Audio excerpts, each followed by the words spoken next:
Blue Jays on Sportsnet. Brought to you by your local independently owned home hardware and building center location. Homeowners helping homeowners. Welcome to Rogers Center. It's Ricky Romero bobblehead day. There are 30,000 fans expected to come into the ballpark on a gorgeous Sunday afternoon, the 10th and final game of this long homestand. And Henderson Alvarez will go to the mound. Last time out against the White Sox, Alvarez is pretty good. 7 innings of 7-hit ball. And Alan, he's made some slight adjustments in his delivery. You see him on the left-hand side May 26th. That in Arlington, Texas on the right side. Just this past start Tuesday night against the White Sox. There's the point where the change has been made. On the left, you see a much more drastic turn, a little Louis Tiant-like. On the right-hand side, trying to keep him a little more directly headed toward the plate.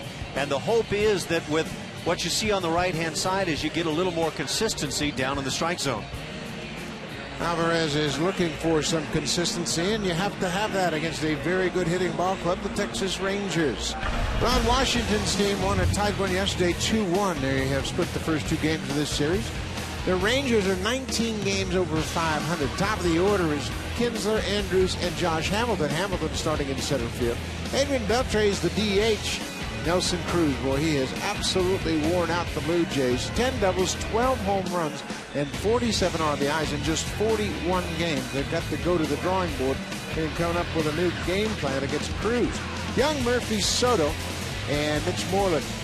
Moreland, the first baseman, set to take on Henderson Alvarez.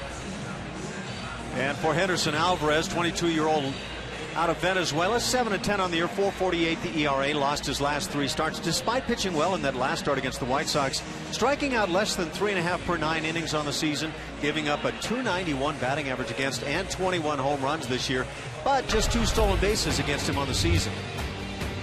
On the defensive side, behind Henderson Alvarez, in the outfield left to right, Rajay Davis, Colby Rasmus, and Moises Sierra. On the infield, Mike McCoy gets the start at third base. Escobar, Echeverria, and Encarnacion Gomes behind the plate. Echeverria in that first major league start at second base. And today we highlight Colby Rasmus in center field. 6 errors on the year, second most among American League center fielders, but that range has been exceptional. So Ian Kinsler will step in to face Henderson Alvarez. Here's the first pitch of the ball game. Upstairs for a ball. 95. That'll be interesting to keep an eye on that velocity throughout the course of the afternoon. See how consistent he is with that fastball. That ball is hit high into the air, into left. Rajay Davis standing right on the foul line, makes the catch in fair territory. It's the first out of the ball game.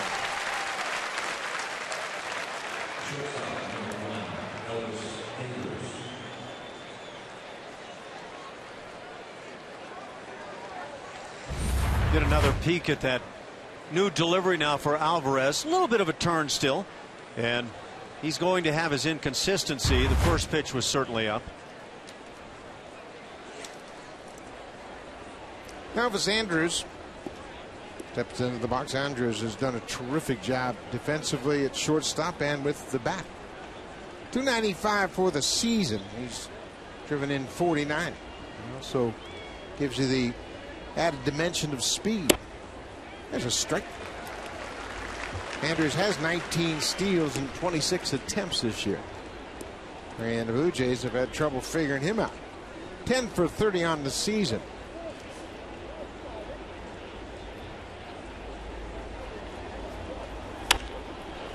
Alvarez quickly hit 0-2. I think the one thing Bruce Walton, the pitching coach, has decided at this point was we have to develop some consistency for Alvarez to be able to continue to maintain the velocity throughout the course of the game, and this is the second start using that modified delivery. Very defensive swing by Andrews, and he stays alive. I think we're all aware that Henderson Alvarez has exceptional stuff. You know that Bruce Walton and John Farrell are aware of that. That's one of the reasons why they keep running him out there. It's got to translate at some point for Henderson. 0-2. Missed downstairs. 96 with good movement. 96, and you get that kind of sinking action. Just won't find many guys, if at all, that can do that. You see his numbers on the 26th of May against Texas. He took an 8-7 loss, went 5 2/3 against the Rangers. Another defensive hack, and Alvarez can make you look funny. He's got such late movement and such good velocity. The hitters have to start the bat early. On the other side, the 21 home runs will tell you that he's left a lot of pitches through the heart of the plate. That is a puzzling combination. Yeah. 1-2, 1 out. Bouncing ball. McCoy at third has to wait on the high hop and doesn't get it. That last little hop got Mike McCoy, and it looked like he had trouble getting a grip on the baseball. A little bit of a hesitation, and Andrews beats it out. Mike McCoy's a steady infielder, but he did take that extra step, and that extra step was all Andrews needed going down the line. Infield hit for the Rangers shortstop. Now McCoy will go from third over to that second base position with Josh Hamilton hitting. See the exaggerated pull defense against Hamilton. Might a guy like Hamilton, who's had his struggles certainly in the last couple of months, try to drop down a bunt on the left side. If he does, it's a certain hit. Ground ball to McCoy. He goes to second for one, back to first, double play. That defense got Hamilton again. He took Henderson Alvarez just 9 pitches to retire the Rangers in order. Double play ends it.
Rajay Davis had a stolen base in yesterday's game. Rasmus Edwin Encarnacion, this homestand, he's been the one consistent bat for John Farrell. He's gone 10 for 29 with a double, 2 home runs and 7 RBIs. Junel Escobar moves into the cleanup spot.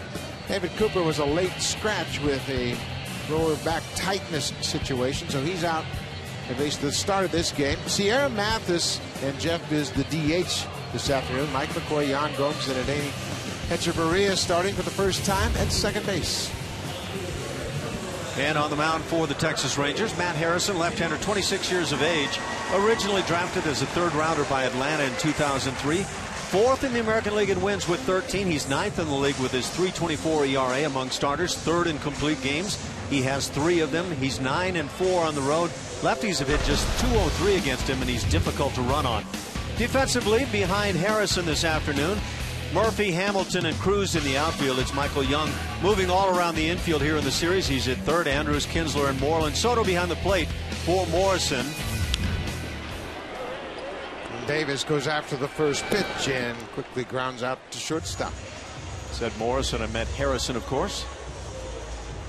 Elvis Andrews did not start in the game yesterday. Got the day off at shortstop. Came on in the 9th inning defensively. Andrews has really become a premier defensive shortstop, great range, and he's tightened up his error total this year, just 11 errors so far. Colby Rasmus, the center fielder. Rasmus 0 for 5 in yesterday's game.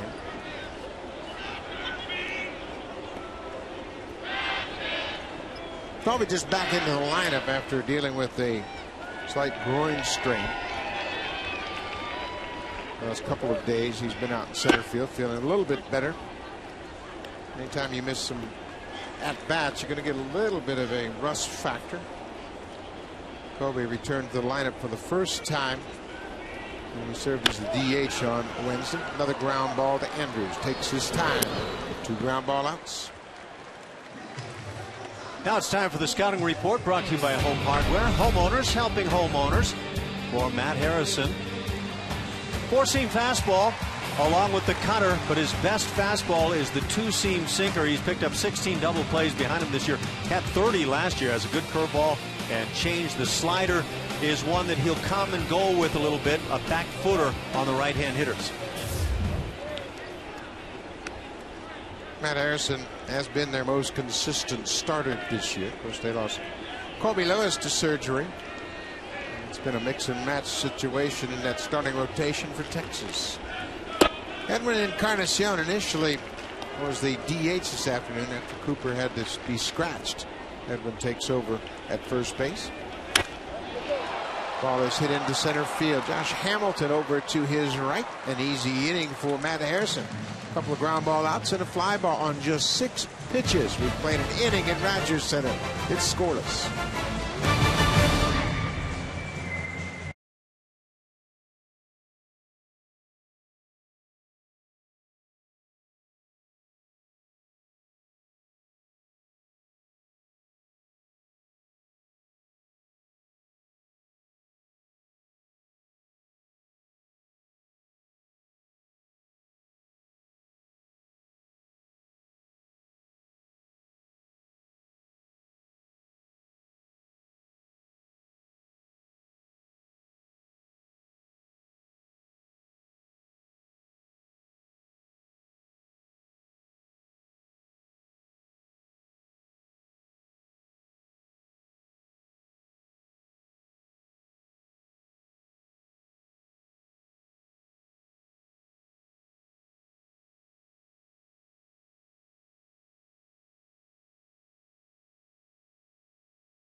And the Blue Jays will have a lot of great series in the month of September. The Orioles will start things off with a 3-game series, September 3rd, 4th, and 5th.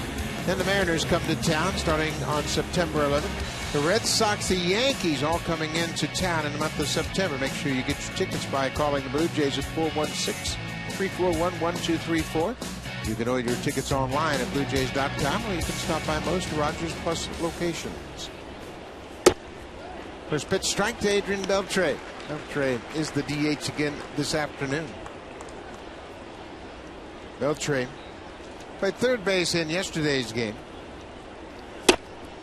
Another good fastball at 96. So far so good with the new delivery. And you couple in the strong outing against the White Sox. Again, he lost, but it was one of the better outings of the year for Henderson. And that went down and away. Alvarez has the kind of fastball where he could pitch 75-80% fastballs because he's got such great movement. But he has to be able to consistently pound that strike zone.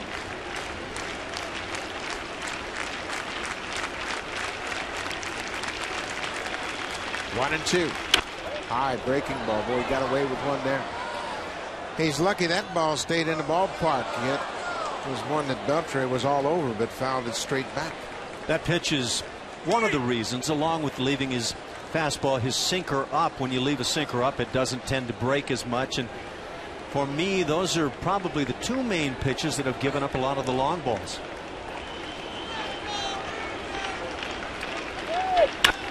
Another high fastball. Rasmus back in center. Looking back at the wall. Hansruman makes the catch. One out. Nelson Cruz, the right fielder, will step in, and he has absolutely worn out the Blue Jays. He's a big, strong guy. He can hit it out of any part of the ballpark, as he did here earlier in the season in Arlington.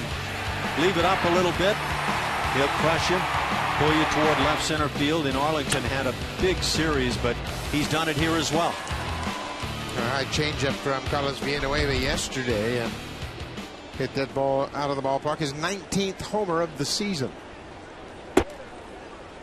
Alvarez misses downstairs. Nelson Cruz, a late bloomer for sure. Bounced around from organization to organization before he really came into his own here with the Texas Rangers. Started out in the Mets organization and went to Oakland for a while. Never made it to the big leagues with either one of those teams. Ended up in the Milwaukee system and finally got to the big leagues in 2005. Played just 8 games. And he came to Texas in a deal with the Brewers. And he takes a 4-pitch walk. That scouting report on Henderson Alvarez, as we've said, he can just simply have ridiculous high-end velocity on his sinking fastball, but he doesn't command it much of the time. Excellent changeup, but not throwing it nearly as much as he did last year. And when he came up and impressed so much, struggles with that slider on occasions when he doesn't get on top, and it will hang, as we've seen already this afternoon. Now Nelson Cruz takes a 1-out walk. He's at first base for Michael Young. Young is playing third base this afternoon. He started shortstop in yesterday's game. After 4 straight balls, he throws a first pitch strike to Michael Young. It's not been a typical Michael Young season, batting just .268. Only driven in 45 runs.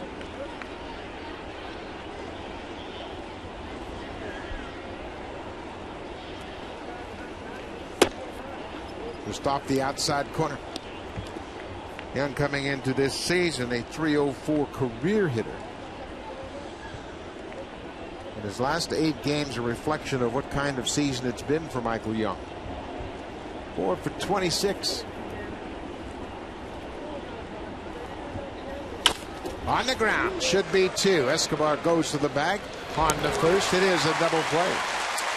So Alvarez has got it working already. 2 innings, 2 double plays. That ground ball off the bat of Michael Young made it easy.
Every time Toronto hits a home run, you can win big. Audio, home theater systems, and big TVs like an 80-inch Sharp Plus Quattron. To enter, visit hitahomerunwithsharp.ca.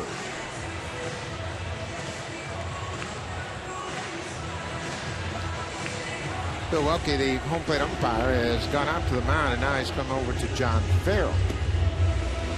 Not sure what this is about, but he appeared to have a chat with Matt Harrison and then went over and talked to John Farrell. Not sure what that's all about. And doesn't appear to be anything significant, as Welke is just watching Harrison warm up now.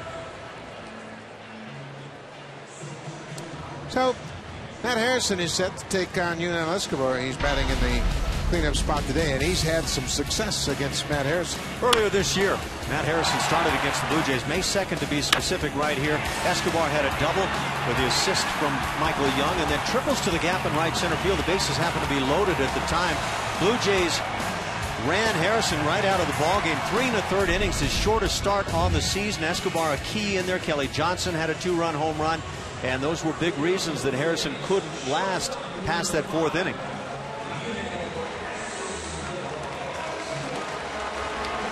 Looked like Ian Kinsler was the reason that there was a little bit of a delay.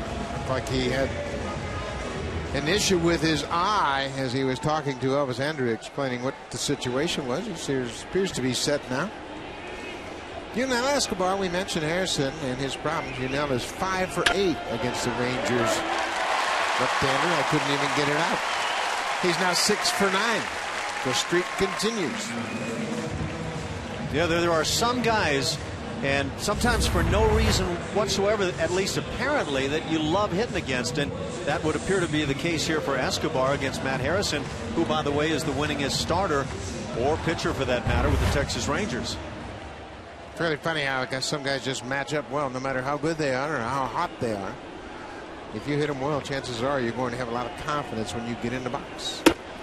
Moises Sierra, the right fielder, jumps back from an inside fastball.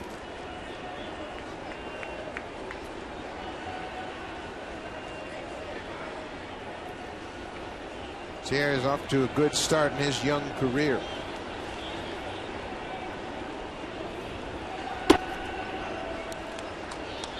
He does a nice job. Generally, you see a lot of youngsters come up here and try to impress their teammates, their manager, and coaches by big swings. Sierra hasn't had that tendency at all. Last 5 games, he's collected 7 hits in 18 at-bats. It's gone the other way exceptionally well. He's shown power. Power kind of back through the middle, left center field, right center field. He really looks like he's a ready to go major league hitter right now. The numbers in the minor leagues wouldn't indicate that. Yeah, when you look back at AAA, it's 17 home runs in AAA. And his batting average was under 300 in a league where 300 just doesn't really cause anybody any excitement. It's all about hitting in the Pacific Coast League. Sierra hit .289 with 16 doubles, a triple, and 17 homers. So you're right, Alan. The numbers really didn't jump off the page at you. It's not a story that hasn't happened before, though. As you see a guy suddenly have success in the big leagues and everybody kind of scratches their heads, but something clicks at some point for a lot of hitters, a lot of pitchers, defensive players, and you never know if it just happens to click with the timing of coming to the big leagues. So Sierra takes a walk. Now Harrison is checking with Michael Young at third on the possibility of a bunt here. Jeff Mathis is the DH. He was a late addition to the lineup once David Cooper was scratched. Now he's had a long look down at Brian Butterfield, and there are a lot of things going on in the infield right now. Texas expects a bunt, with Kinsler and Andrews near the bag at second. Michael Young and Moreland in at the corners, and there's the bunt. Third base, and it's a good one. Michael Young has to go to first. Moreland gets back just in time, and Mathis executes perfectly. Sacrifice bunt.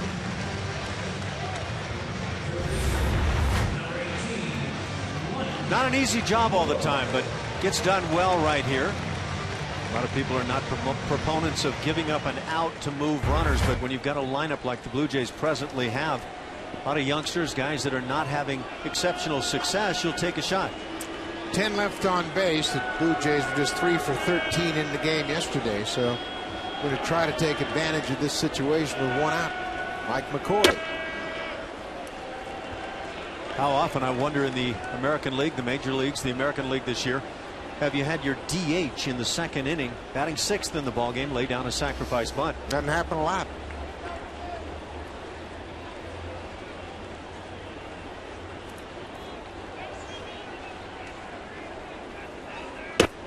McCoy takes another one downstairs.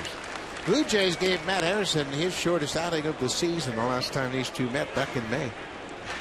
Harrison went 3 1/3, as Alan mentioned, was roughed up. Escobar had a lot to do with that poor outing. And it's Escobar who gets the inning started here. Bouncing ball. Escobar breaks for home. Harrison misses it. Young's there to back him up. And the Blue Jays score a run. Matt Harrison was thinking about coming home. Escobar was off on contact, and once the pitcher missed it, Michael Young, the third baseman, had only one play, and that was to first. Looks like lively turf might have come to the aid of the Blue Jays offensively here in the second inning. Looked like a play where Harrison, had he gloved it cleanly, and he thought he was going to on this big hop, it just bounced right over the glove. And this tends to happen on this carpet on day games. That sun bakes on that carpet, heats it up, and the ball bounces more dramatically. So the Blue Jays have taken a 1-0 lead. Yan Gomes, the catcher. Inside, Matt Harrison still having trouble finding that strike zone.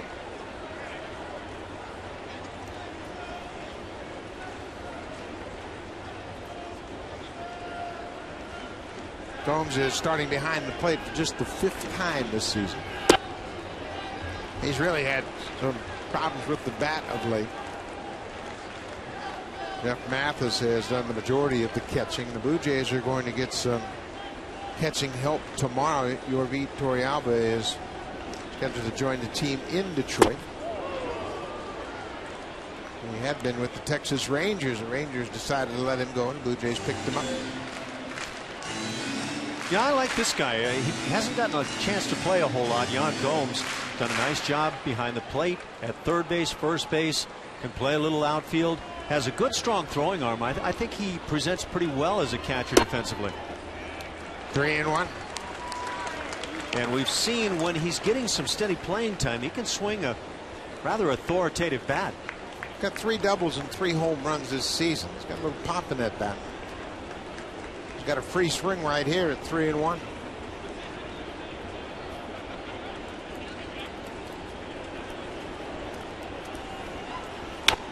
Got a good rip, but got underneath.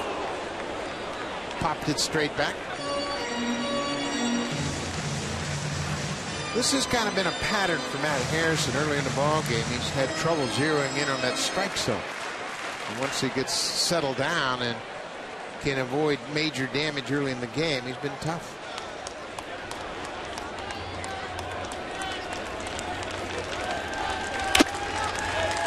And fouls it off the catcher.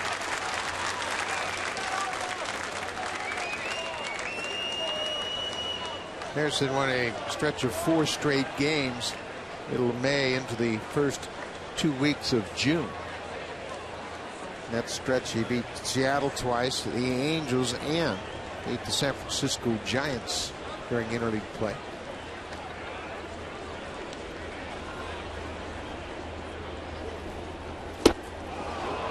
Looked like a changeup, and the inning is over. Yan Gomes strikes out, but the Blue Jays take advantage of a leadoff single and a walk. They cash it in on a ground ball. Matt Harrison has fallen behind 1-0.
On the left is his previous start, and on the right is his delivery today.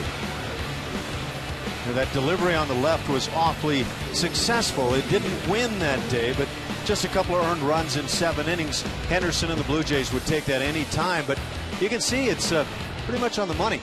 Now, location is always key, and that's the ideal with this little more compact delivery, is to be able to get steadily down in the strike zone. Like that. David Murphy takes the first pitch strike. Murphy is in left field this afternoon. Ron Washington will mix and match in the outfield for sure. This ball is hit toward center field. Rasmus, long run, and he's not going to get it. One hops out of the ballpark for a ground rule double. David Murphy looked like he had thoughts of a triple, but that ground rule double will stop him at second.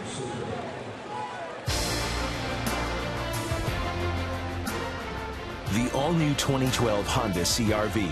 Yeah, it does that. Honda, the official vehicle of the Toronto Blue Jays. Leadoff man's at second base. David Murphy with his 22nd double of the season. The catcher is Giovanni Soto. Soto shows bunt, takes a strike. So Ron Washington, just like John Farrell, thinking about scratching out a run early in the ballgame. Texas, for all of their offensive strengths, haven't had a whole lot of luck scoring runs lately.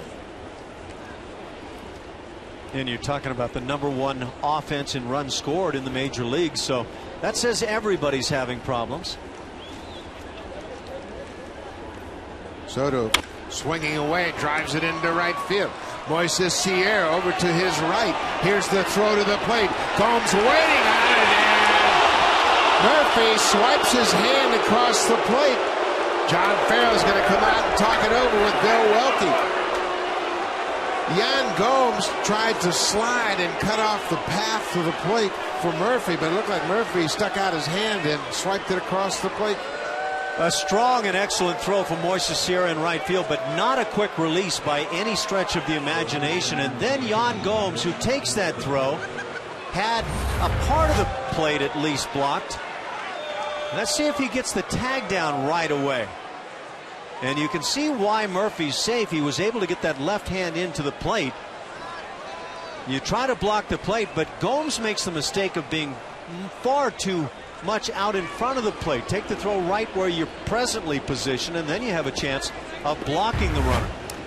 Let me tell you something. We are often quick to criticize umpires. Bill Welke did a terrific job of maintaining a good position to watch that tag and saw Murphy swipe that hand across home. Tie ball game, 1-1. Umpire, by continuing to move around, was able to get a perfect vantage point to watch that bang bang play at the plate. I think umpires are guilty more often than not with the out call rather than the safe, but this was a perfect safe call. Pretty close there at second on Soto. See so many bluff moves by pitchers to this base or that, but Henderson Alvarez is quite gifted athletically, quick feet, and he brings a quick throw to second base.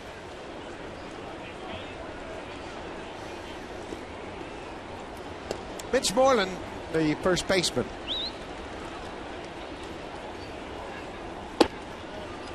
Takes one down and away. Moreland batting .287 for the season. He's done a nice job. 12 home runs.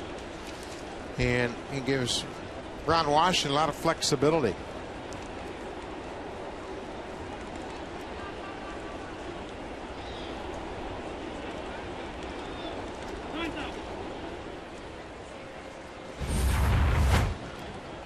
Watch the umpire move into position. He's got to get the pitcher out of the way, but Bill Welke did a great job of making sure he had a clear view of that play at the plate. Ball and a strike to Mitch Moreland. You know, I think at times it's easy to criticize positioning of players as well. And I made the comment that Gomes might have come out in front of the plate a little too far on this throw, but There may also have been a reason for it. The throw was right down there at ground level where Gomes took it out in front of the plate, and he was trying to avoid, it would appear, the short hop. And maybe that all adds up to that safe call at the plate. Ground ball through the right side into right field. Giovanni Soto's coming around third. He'll score. 3 consecutive hits, bottom of the order for the Texas Rangers, and they have taken the lead 2-1. Mitch Moreland drives in his 33rd run of the season. Tell you what really hurts on the previous hit is with that great throw to the plate. It was great in the sense it was right to Gomes, but it was high enough that it was uncuttable. And when you see a throw as a runner like that, in the case of Giovanni Soto, you just keep on going to second base, and that left him in scoring position. Double, single, single. Bottom third of the order, and now you've got to work with Ian Kinsler, the leadoff man.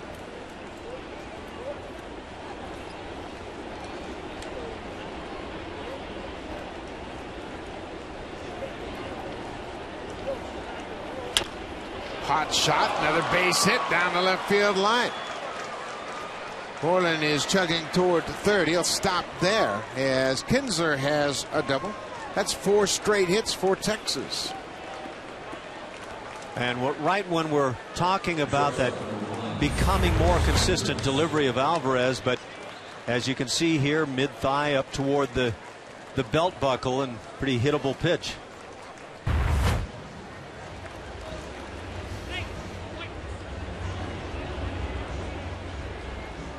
So Bruce Walton is out to talk to Henderson Alvarez. Looks like he's also talking to Yan Gomes, making just his 5th start. Gomes and Alvarez were teammates last year in Double-A. Now Gomes has been behind the plate with Alvarez in the past, even this season here in the big leagues. So the message has been delivered. The Rangers got started with a leadoff double by David Murphy, and then back-to-back RBI singles, and now another double by Kinsler. And the Blue Jays will have to play the infield in. Going to play in at the corners and halfway up the middle.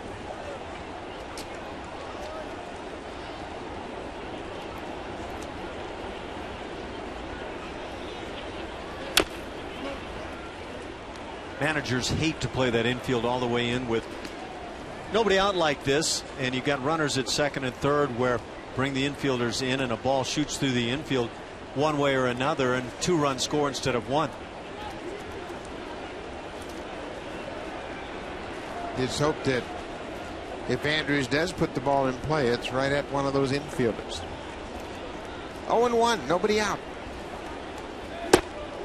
Like a breaking ball and fooled Andrews. That was a good slider. We talk a lot about Henderson's inconsistency leaving that pitch up, but that one was driven downward, and you get that downward arc starting, and that creates a very good slider.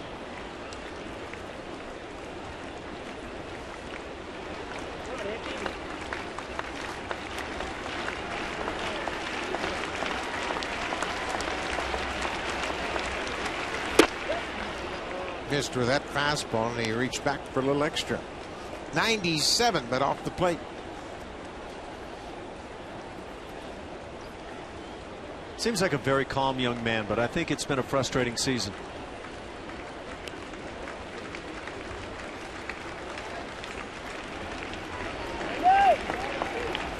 Another breaking ball. This one missed outside. Why do you think that it's been frustrating for him? Well, I think everybody had lofty expectations. Everybody involved with the Blue Jays saw so much last year, and I think Henderson saw it as well, and I think he thought maybe he could step in this second campaign and have things work rather smoothly. His stuff is so good, and he knows it.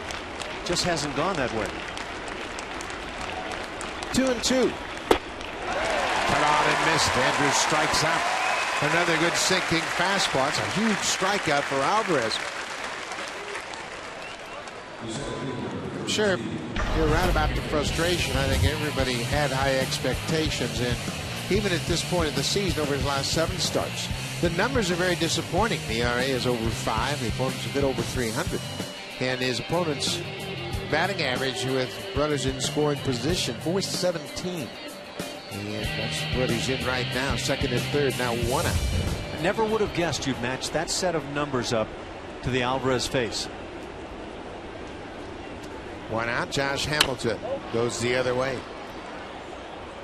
Hamilton has really played into the shift a little bit. I think he's trying to go against the shift instead of staying with his strengths of pulling the ball and knocking it out of the ballpark. Yeah, there's a guy also that's had frustrations this year. Tremendous start to his year and then just cratered. He didn't just taper off, he cratered.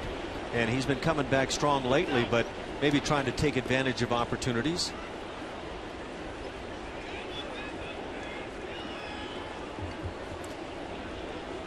Infield is still playing in. They can come home on the right side, probably do the same on the left if it's sharply hit to an infielder. Hamilton looks like he's trying to guide that ball to left field. Maybe trying to hit the inside of the baseball and hit it toward left field. You're right. But he's so strong. We saw Adam Dunn recently with the White Sox drive a game time home run to left field, and Josh Hamilton can certainly do that same thing. Rangers have taken a 2-1 lead. A couple of RBI singles. Giovanni Soto and Mitch Moreland have driven into 2 Texas runs. The 0-2 to Hamilton.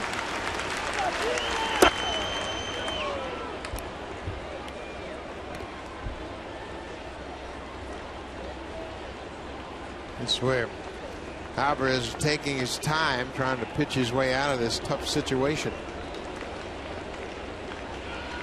Keep the Rangers within striking distance.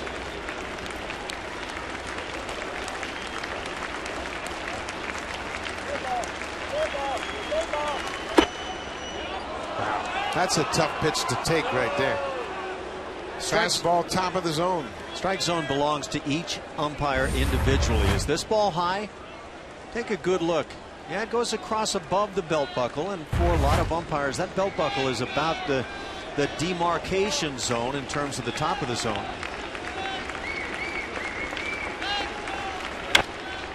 The breaking ball foul out of play.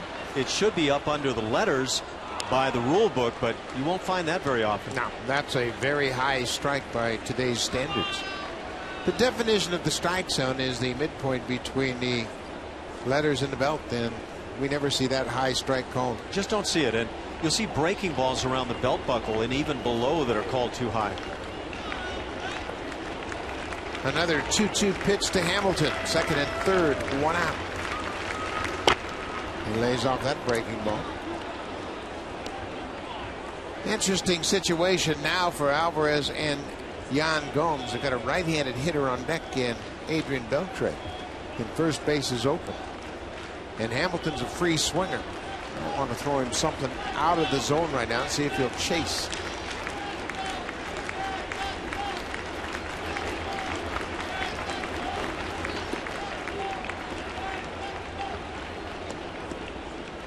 It's a big point early in the ball game. Texas already has cashed in 2 this inning.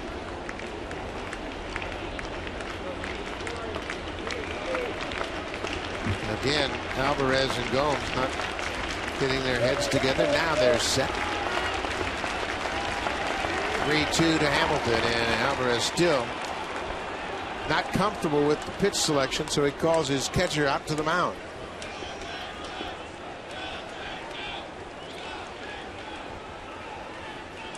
Short and sweet.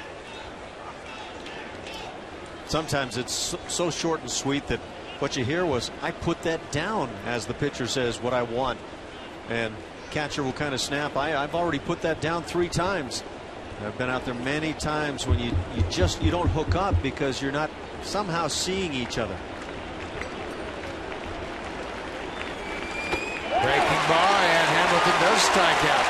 Good job by the battery. They put their heads together and throw Hamilton a breaking ball. And he cuts on it and strikes out. Back-to-back strikeouts for a guy that does strike out many hitters. Out of the strike zone with this slider, but there's that immediate downward angle, and that creates a slider that looks like a fastball till that last instant. If you see a breaking ball, curveball, or slider come upward out of the hand of the pitcher, hitters just have a much easier time picking it up. Adrian Beltre right out to center field his first time up. Ground ball to third. This should do it. McCoy across the diamond, and Alvarez minimizes the damage. 2 runs. The Rangers have taken a 1-run lead. The second baseman, Adeiny Echeverria, will start things off. Then back to the top of the order. Rajay Davis and Colby Erasmus. Blue Jays down by a run.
For the Sunday salute, Warrant Officer Reginald Lambert, born in Come By Chance, Newfoundland.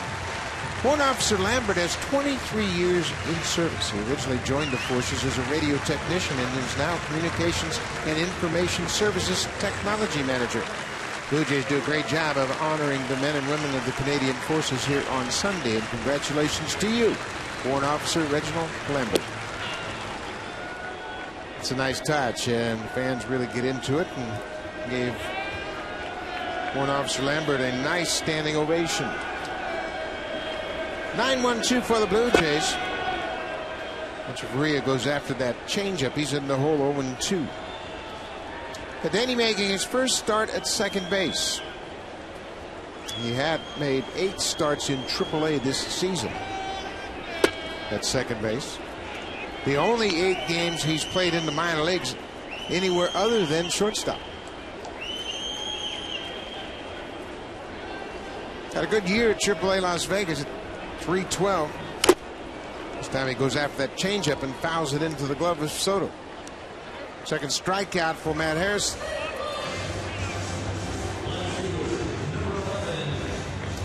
Not great location on this strikeout pitch. Changeup has you out in front, but right up there, right through the hitting zone. Young hitter just not getting to it. Now, we mentioned the Blue Jays and Matt Harrison on the ropes a little bit in the second. They scored a run on 1 hit, but couldn't cash in any further. Rajay Davis shows bunt, takes the ball. Be interesting to watch Matt Harrison now, second time through the order, and see what kind of adjustments he makes and how quickly he can get into the strike zone. One thing he's done for sure is picked up the tempo. Tempo really dropped off when Alvarez had men on base.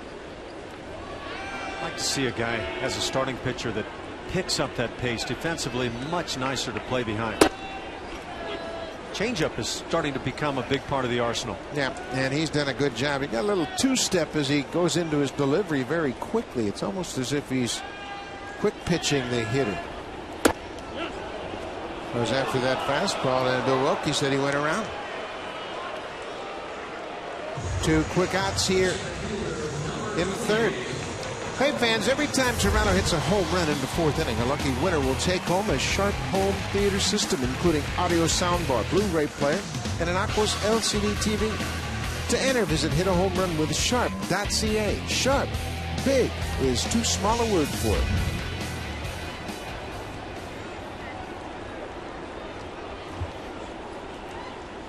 Colby Erasmus goes after the first pitch, and foul tips it to the catcher.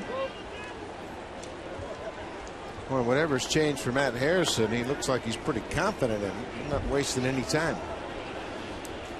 Steps on the rubber, looks for a sign. Missed with that cutter off the plate outside. I think sometimes a nice pace can also help umpires kind of stay with you a bit. Oh, I agree with that 100%. I think umpires get into the flow of the game just like players. Throw out of strikes, you work quickly. They're engaged.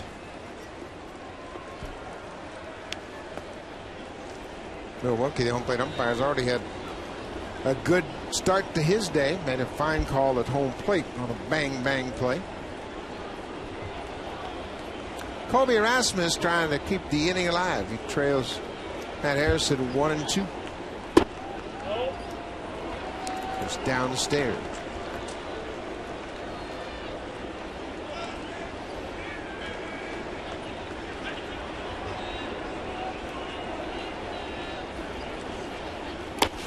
Way outside with the breaking ball.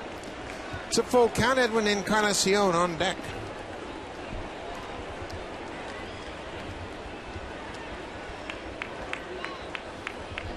Edwin's had a good homestand.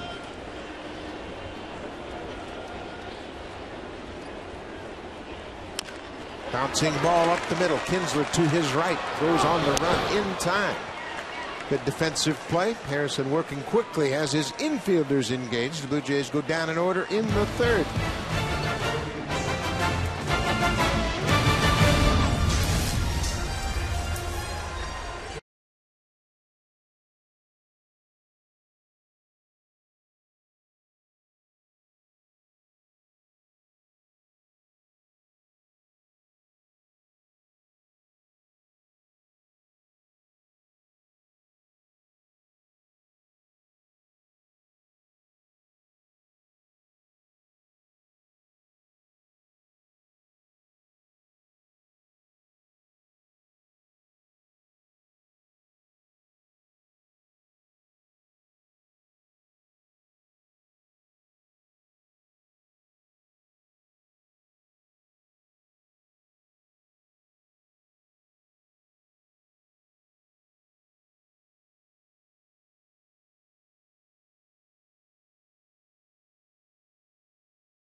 Yesterday in the fourth inning, manager Ron Washington pulled Roy Oswalt out of the game in a 2-1 ball game. Oswalt was not able to qualify for the win because he didn't go 5 innings. And after the game, Washington was asked about the early departure of his starter. He said he just sort of ran out of gas after he got past the fourth inning. Roy Oswalt didn't agree with that. He said, hey, I've started for 330 games in the big leagues. I don't think I need to prove myself to anybody. But in talking with Ron Washington this morning, he said, you know what? He said, I just felt like it was a time where the Blue Jays could come back and get to us in that inning. And he brought in Robbie Ross to close out the 5th inning. The irony of that whole thing was Ross didn't even get credit for the win. They gave the win to Michael Kirkman, who threw just 8 pitches in the game, which I found very curious. Kirkman pitched later on in that ball game. Nelson Cruz hits a slow bounding ball that Alvarez fields. Yeah, that scorer's discretion. it's a lot like umpires' discretion on balk calls and whatever, and sometimes doesn't make sense. But we talked yesterday extensively about the troubles between Ron Washington and Roy Oswald, and it's hard to imagine that some of that didn't somehow play in. Early in the season, when Oswald was working out of the bullpen, he was pitching in the ball game, had 2 innings of work under his belt, and said he was done. He didn't have any left in the tank, and all the manager can do is react to what his players say. So Washington went to the bullpen, and yesterday he made a curious move. Yeah, no doubt about it. Michael Young hit into a double play his first time up. Well, it left the feeling that Ron Washington was saying, you don't want to get up and throw for me when I ask you to when you're in the bullpen, then I'm not going to give you a chance to pick up a W. 1-2. Yeah, I think that's the one thing. Obviously, Oswald had a chance to pick up the W. He was in the 5th inning with 2 outs. And Washington pulled the plug. Michael Young pulls this one foul down the left side.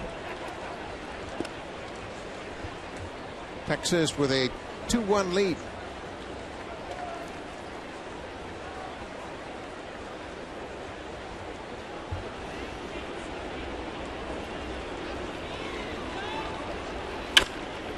Young goes to right field on a patented Michael Young base hit. Boy, he likes that ball up and out over the plate, and he jumped all over that. Michael Young, like a lot of hitters, at his best when he's driving the ball toward right field and back up the middle.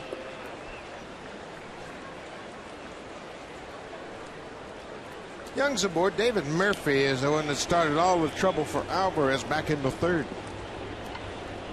A good Young fan coming out to watch some of these young players play today. 1 out. Murphy doubled and scored in the 3rd.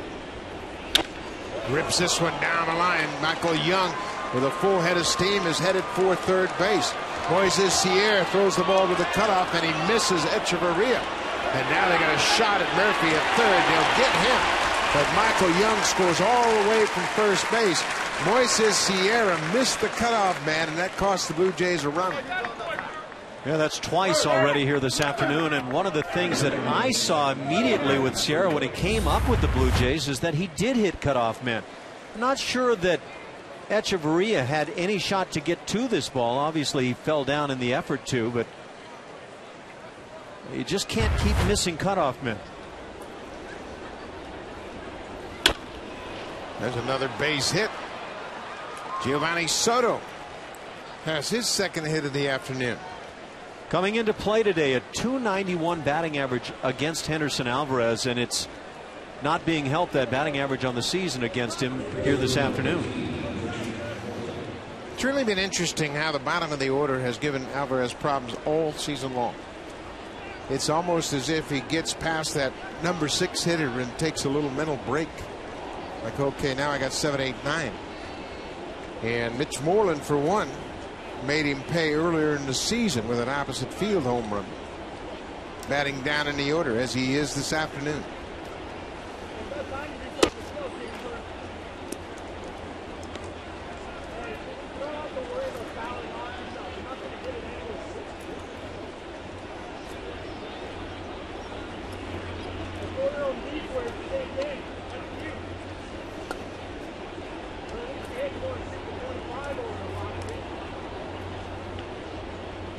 Two outs. Warren with a good cut, but fouls it back.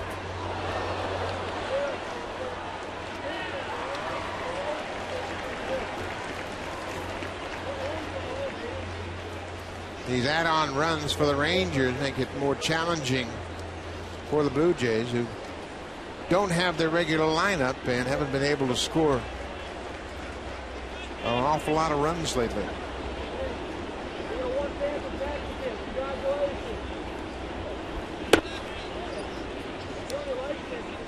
2-1. Moreland missed 31 games with a hamstring strain.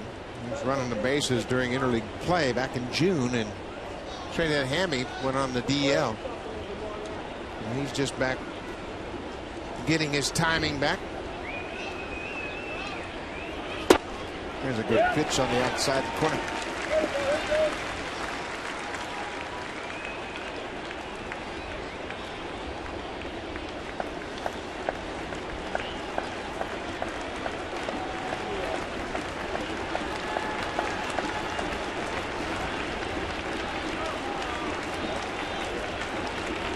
But Gomes and Alvarez taking a long time to get their heads together on these pitches. Moreland gets a piece of it, stays alive.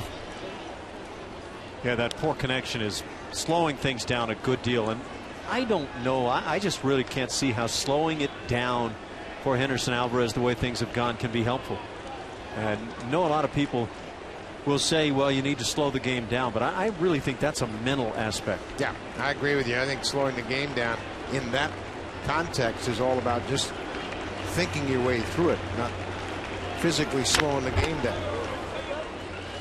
And I think that gets widely misunderstood.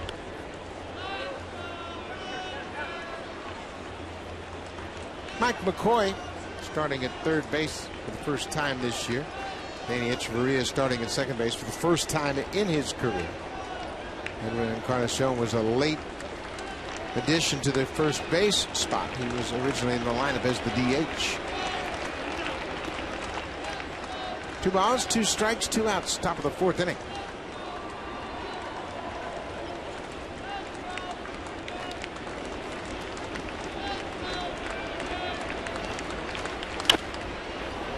A foul off the bat of Mitch Moreland.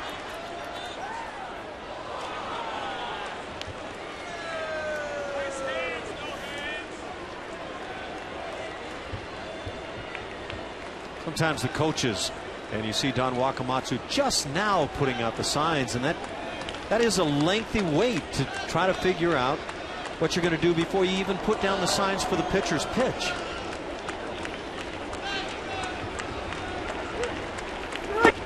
Moreland strikes out. Alvarez ends the inning with a strikeout. He had 4 strikeouts. Actually, that's the 3rd strikeout for Alvarez. He had 2 in the 3rd inning, and he gets Mitch Moreland to chase his pitch down and away. Texas with a 3-1 lead.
Canada and Little League Canada. Winnipeg, Manitoba, August 23rd, 24th, and 25th will be the site. It will be at Shaw Park. The instructors will include Jesse Barfield, Floyd Mosley, Homer Bush, and Dwayne Ward. Visit BlueJays.com/Baseball Academy for more information. The Toronto Blue Jays are proud supporters of amateur baseball across Canada. Speaking of Little League Canada, the Canadian Little Leaguers from Hastings, BC, lost their game this afternoon to Panama. So now they will drop into the elimination bracket and have a more challenging route to the World Series finals. But We wish them good luck. They are now 1-1 in the Little League World Series. These kids played some great defense in the previous game. Didn't they? They had a whole show worth of highlights in defense. A young center fielder made a great diving catch. The left fielder made a catch over his head. Little tiny guy. What a catch that was. I had a chance to meet that team when they were here at Rogers Center before they left to go to Williamsport, and they were all excited, and rightly so. So we wish them good luck. And don't get discouraged, boys. Breaking ball down and in. 2 balls and 2 strikes.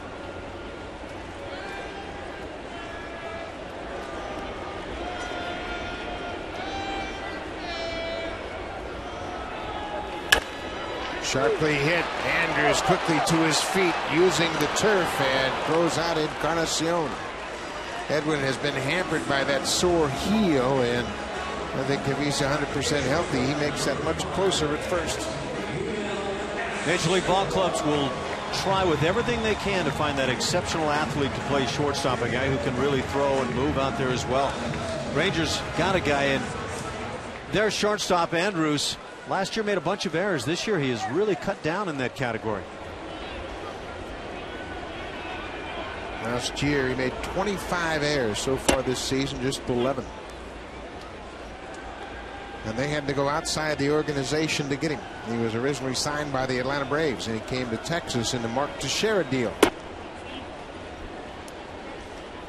That's what you do when you trade a Mark Teixeira, one of those big marquee players. You got to get something good. You've got to get some pitching or a shortstop center fielder, somebody who can really swing it. How about getting a shortstop, a starting pitcher in Matt Harrison, a switch hitting catcher Jared Saltalamacchia, and a starter closer in Neftali Feliz? They got a boatload for Mark Teixeira and Ron Mayhew. I would say they did. It's one of those deals that I think both sides ultimately say, look, it worked out well. You know, the Yankees have gotten a lot out of Teixeira, but that's a lot to give up.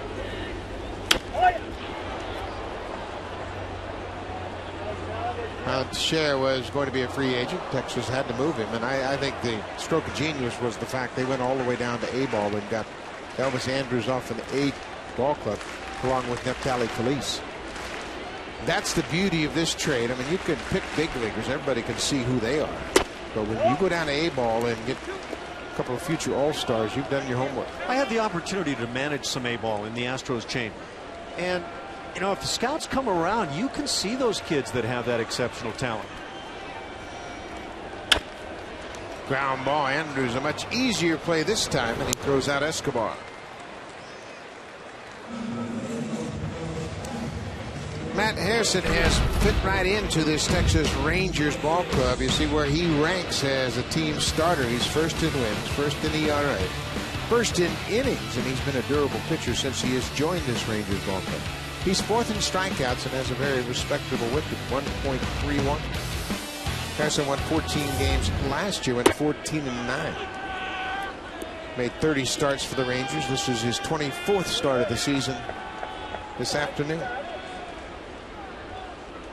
Moises Sierra walked in the second inning.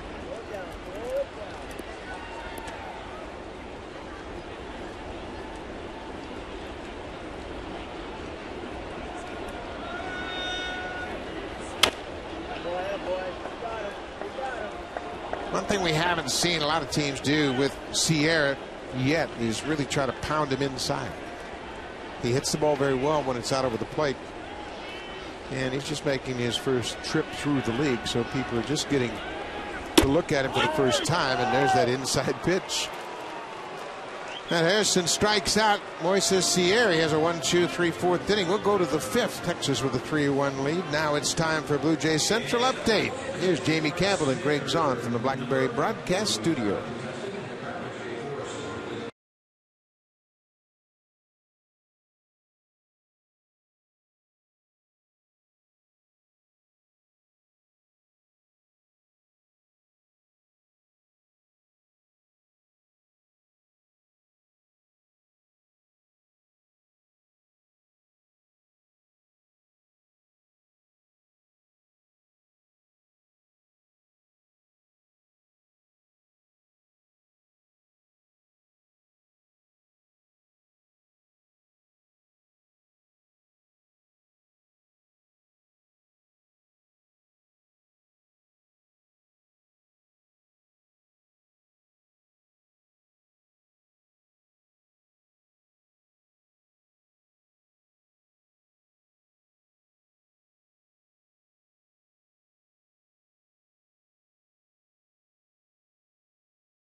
TD Comfort Zone. Our lucky fans have received a stadium seat upgrade this afternoon.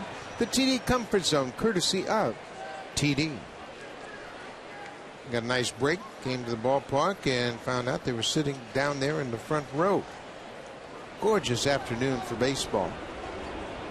Gorgeous afternoon for anything. It's just spectacular. Ian Kinsler takes a first pitch strike. Kinsler's gone 1 for 2 with a double.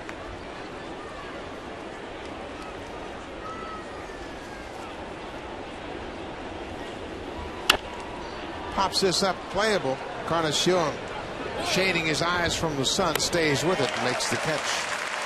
One out. Let's check in with Jamie Campbell.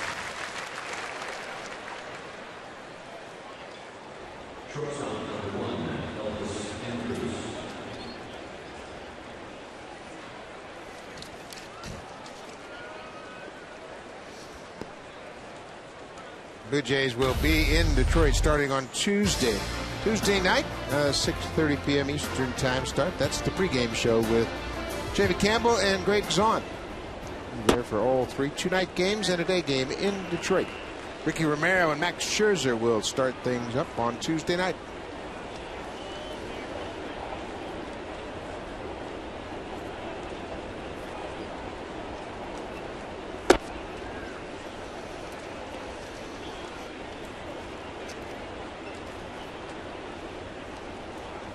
Detroit trailing White Sox by a 1.5 games in the Central. And that wild card race is heating up. Tampa Bay, Baltimore, and Oakland. And then there's the Tigers. They're all separated by 2 games. Right back over the mound into center field. Elvis Andrus has his second hit of the afternoon. Right back in that category of pitch up and giving Andrus a chance to see multiple pitches before he has to swing the bat because of inconsistency around the strike zone. And it doesn't get any easier once it comes off the bat for a major league pitcher. Watch your reaction time. It is actually much quicker than what you perceive watching on TV. Yeah, it's amazing how quickly those balls come back at you, and you're trying to catch your balance after delivering the pitch. Josh Hamilton has hit into a double play and struck out. Drives this ball toward the gap, and this is trouble. Andrews around second. He's headed for third. He's going to come in to score. Josh Hamilton will stop at second with an RBI double. And he crosses up the defense. Hamilton picking up his 102nd RBI with his 22nd double. With that running fastball of Henderson Alvarez that works away from left-hand hitters. That's a great ploy if you actually find yourself thinking that way, and I have a feeling a guy that drives in this many runs will think that way. Just go ahead and go with that break away from you. Hit it the other way.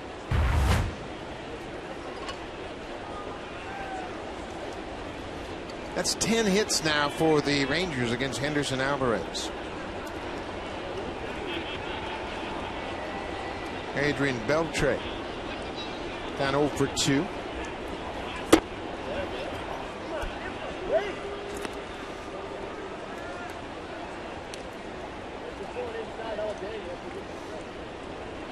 Rangers have 10 hits in their first 21 at bats this afternoon.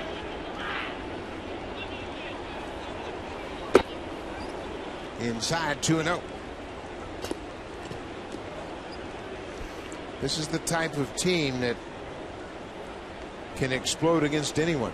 We've talked about how challenging it has been for them to score runs. They scored 2 runs in each of the first 2 games of this series, and so far already they've got 4 on the board this afternoon. 3-0. Meanwhile, the hitter gets to see pitch after pitch here as you watch Alvarez flail around the strike zone, and then when he comes in and through the heart of the plate, oftentimes pretty easy pickings. A 4-pitch walk issued to Beltre. That's the first walk of the afternoon that Alvarez gives up. And then you have to deal with that old nemesis, Nelson Cruz. He's walked in, grounded out, but that's the unusual game for Cruz against the Blue Jays. Over the last 3 seasons, no one has driven in more runs against Toronto than Nelson Cruz. 36, he's ahead of Adrian Gonzalez in that department. Goes after a pitch that's probably off the plate inside. It's amazing how one guy can be so hard against an entire pitching staff. But that's what Cruz has done to the Blue Jays. Talk about 13 RBIs for a guy that's not even in your division. I don't know if it's an anomaly or if it's just happened to match up against some pitchers you like seeing. Although when you look at the Blue Jays staff, it's not like he's been looking at the same guys year after year.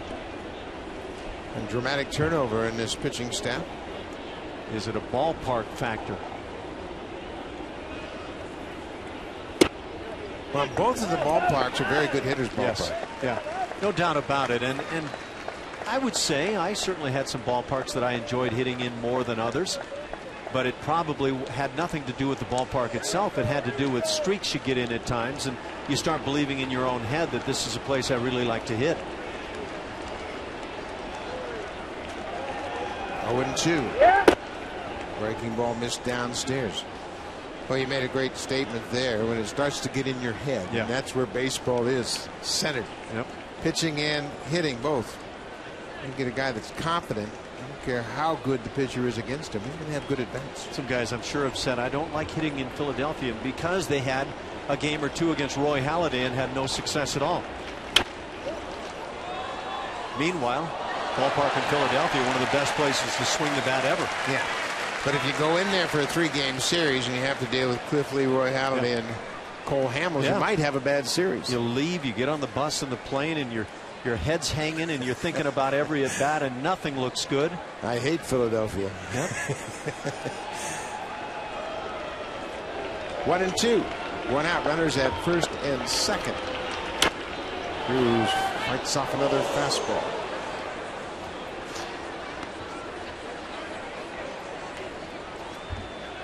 Michael Young singled and scored in the 4th his last time up.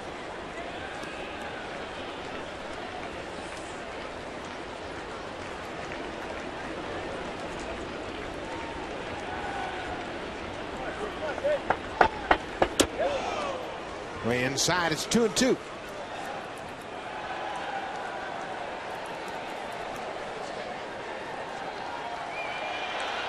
Blue Jays facing the Texas Rangers to wrap up this 10-game homestand. And it's been a rough one. Yankees, White Sox, and Texas Rangers. Blue Jays with just 3 wins in their first 9 games of this stand. Cruz lines it to left. Hamilton got a good break. He's coming in around third. Here's the throw. It's cut off. And Cruz drives in another run against the Blue Jays with his first hit of the afternoon. It's 5-1 Texas. Now we've seen some throws missing cutoff men today. Rajai Davis, who has had a terrible time through much of the season throwing well out of the reach of cutoff man, he makes a good throw on this one where it hits the cutoff man. No, you don't get an out, but what you do get is the other 2 base runners staying in place. And even if you tried to launch that throw all the way to the plate, which Rajai has been guilty of doing at times, in those scenarios you still wouldn't have gotten the out and the runners would have moved up 90 feet. Much better play here. Now you keep the double play in order. Runners are at first and second. Beltre at second. Cruz at first. Michael Young at the plate. Young's already hit into 1 double play this afternoon.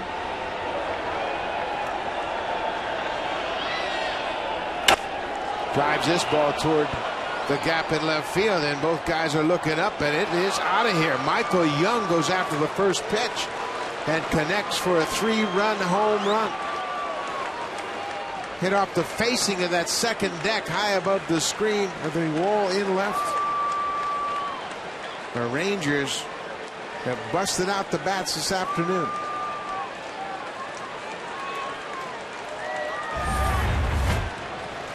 That's home run number 22 given up by Henderson Alvarez, and if he takes a look at that footage right there, there's just no reason to think that pitch is going to get an out. It's just up. That's supposed to be that hard sinker.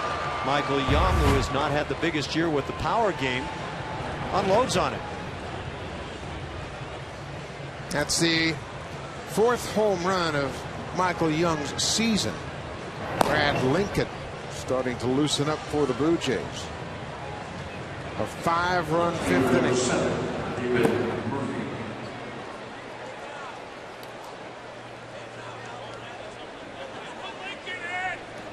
Young with 3 RBIs with 1 swing of the bat.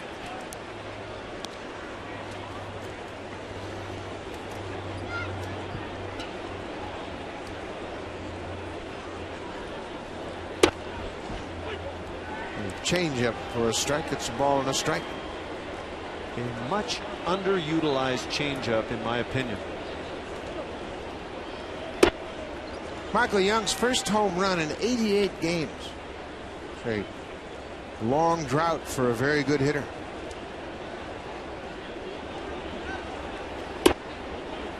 Another changeup. It's ball 3.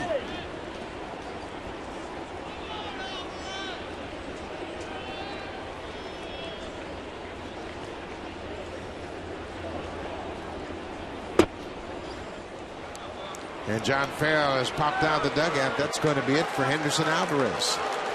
The walk to Murphy, second walk this inning. The Rangers have sent 7 men to the plate, and John Farrell will go to the bullpen to try to cool off this red-hot Rangers lineup. Brad Lincoln will come into the ball game. He'll face Giovanni Soto when we come back.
Over the last 20, they've won just 5 against 15 losses. Their ERA is in the mid-4s. They've hit only .217, and they're minus 39 in run differential.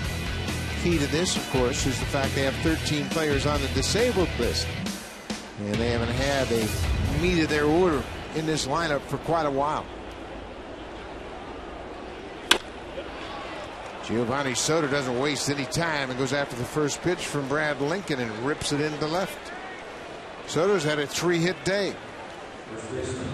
Well, up until about 3 weeks plus ago, the Blue Jays led in runs scored, and since they have been right at the bottom in terms of runs scored. I don't know that that pitch was exactly where Brad Lincoln wanted, but sometimes when a team gets hot, they'll hit anything. Not the way things were intended by Henderson Alvarez to go this day, this glorious afternoon in Toronto. Mitch Moreland driven in a run. He's 1 for 2 with a strikeout. Well, they're swinging it now, aren't they? Yeah. Every one of them stepping in the batter's box, swinging with a lot of confidence. 8-1 lead, letting it fly. Where does Henderson Alvarez go now? Last time out, they make the adjustment. He pitches better. You think, well, maybe we're on to something, but then you have an afternoon like today. Yeah, I think it's just a reflection of the fact this is his first full season in the big leagues. It's all about adjustments. The league's getting to know him very well. The fact that he doesn't have the ability to throw a good breaking ball consistently over the course of a start. I think he'll continue to try to figure out command and maybe a little depth to that breaking ball and maybe a few more changeups. But you're right. I mean, that's the one thing that has been consistent, his inconsistency. Yeah, exactly right. And his talent level is just too exceptional to give up on. You just keep working and grinding.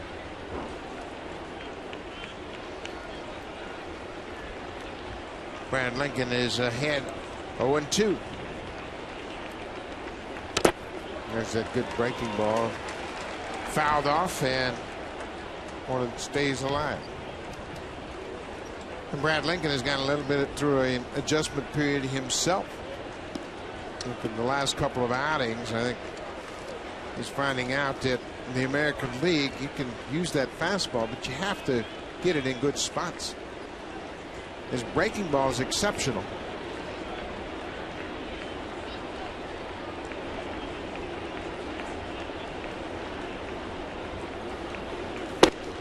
Missed with that fastball off the plate. Got a good velocity on that fastball. When he first joined the ball club, he pitched against Seattle and Oakland. Those aren't very good hitting ball clubs, and in Seattle and Oakland, yeah, tough hitting ballparks.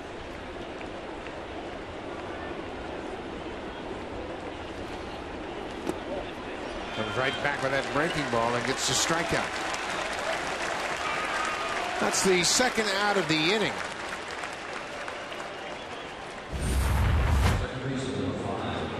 Long time coming for this second out. It was the leadoff man in the inning, Ian Kinsler, popping out to start things, but that's a pretty nasty looking slider. 7 men reached between Kinsler and Moreland. Now Kinsler will bat for a second time this inning.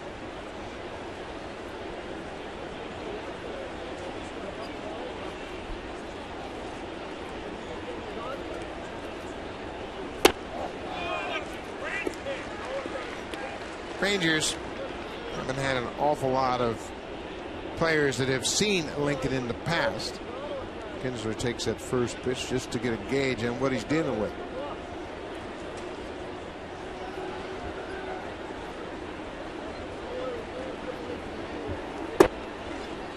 One and one.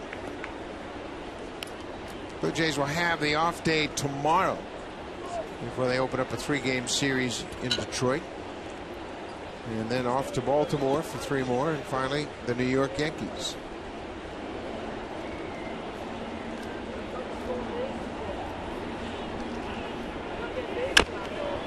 Little tapper back to the mound. Lincoln takes his time, and the inning is over.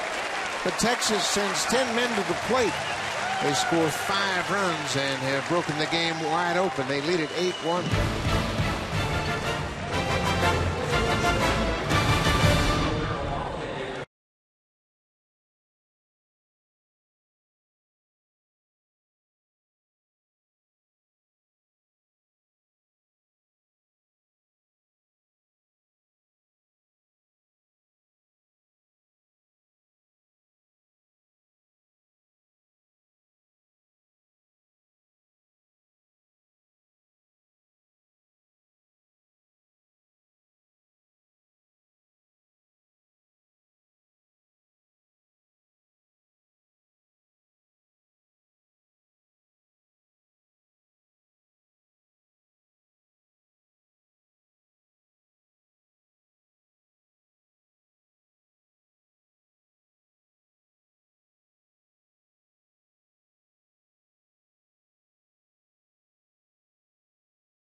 This copyrighted telecast is presented by authority of Rogers Blue Jays Baseball Partnership. It may not be reproduced or retransmitted in any form, and the accounts and descriptions of this game may not be disseminated without the express written consent of Rogers Blue Jays Baseball Partnership.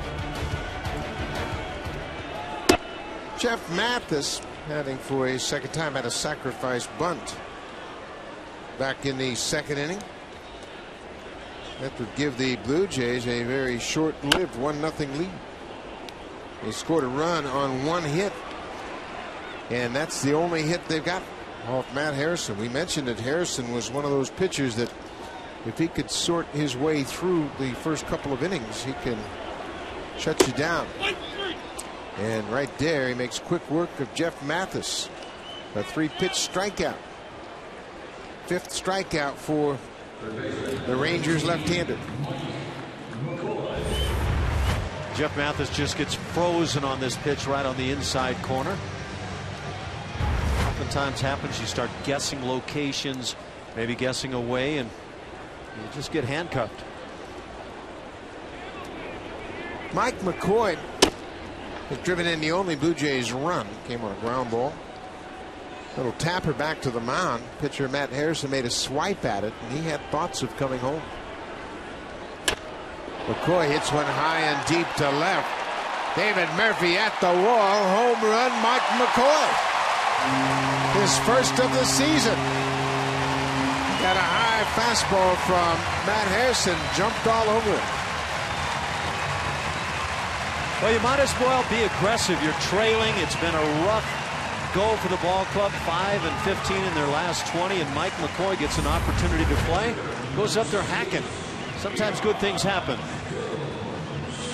Only the 13th home run that Harrison has allowed this season.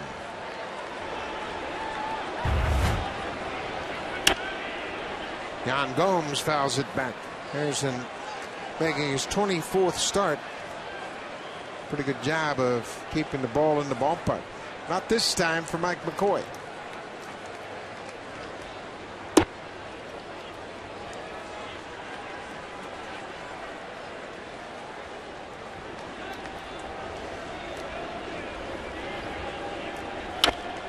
Yan Gomes hits it on the ground. Andrews has been busy. 2 down.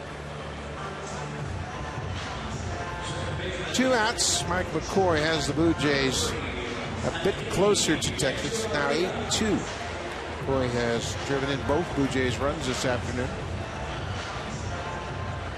So Gomes is out, and the second baseman, Adeiny Echeverria, will step in. Echeverria struck out on a changeup his first time up. 23-year-old making his first start at second base.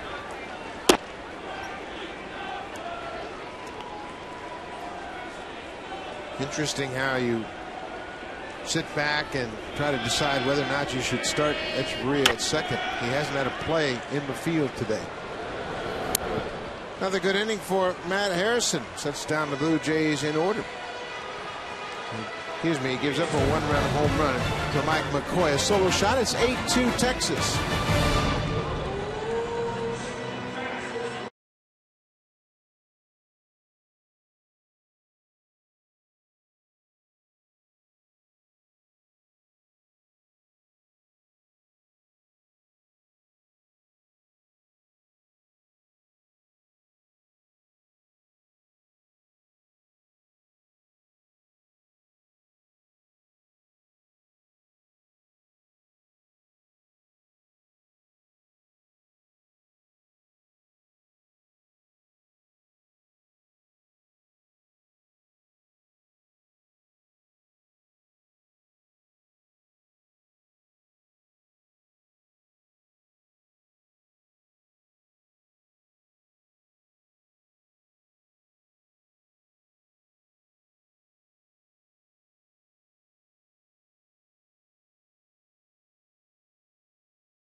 gives up a season-high 12 hits and a season-high 8 earned runs.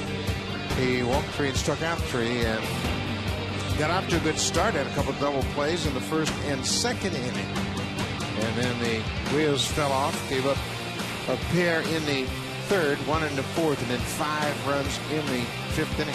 And that Alvarez ERA is now starting to approach the 5 mark. He's at 4.84. Brad Lincoln misses with the first pitch to Elvis Andrus. Andrus has had a pair of hits this afternoon.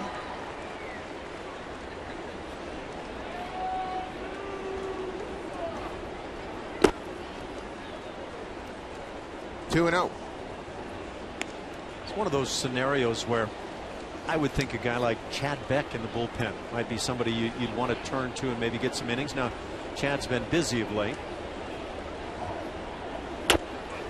Not Chad Beck, excuse me, but Chad Jenkins. And Jenkins pitched in the game yesterday, and he's pitched very well. On the ball very well. He has been a starter through his days in the minor leagues. And Jenkins, another good inning and a third yesterday, had a strikeout through just 13 pitches. Retiring the 4 batters he faced. There's a little looper in the center. That's going to get down.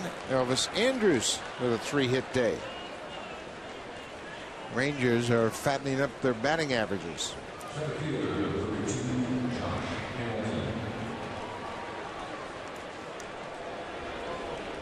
Josh Hamilton drove in a run with an opposite field double his last time up.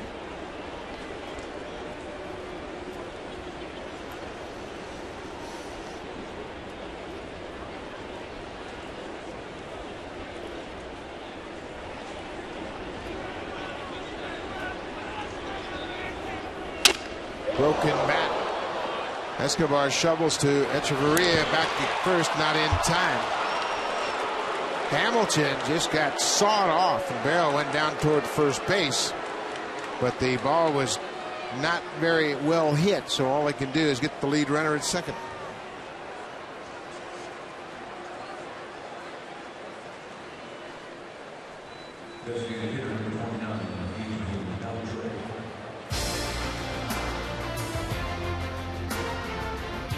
The all-new 2012 Honda CR-V. Yeah, it does that. Honda, the official vehicle of the Toronto Blue Jays.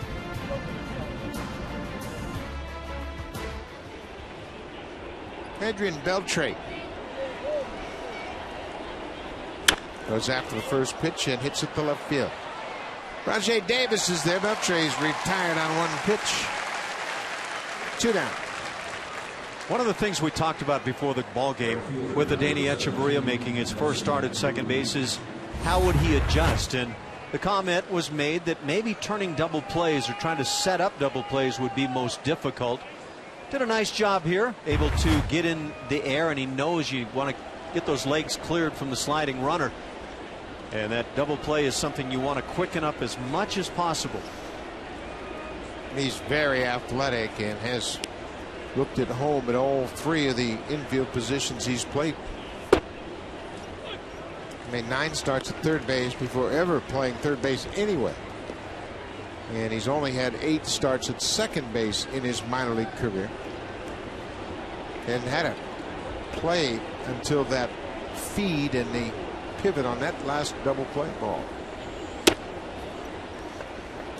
For me, taking the ground balls, even though they're potentially going to bounce the other direction a little bit at second base versus the left side of the infield, that's not an issue for a guy trying to make that move over to second. In fact, you don't have to rush at second base nearly as much as on the left side of the infield. Cruz shoots this one down into the corner. That's going to bang up and out of play. It looked like a fan reached over and touched that ball, so Hamilton will stop at third base. The ball was a line shot, and Cruz continues to wear out the Blue Jays pitching.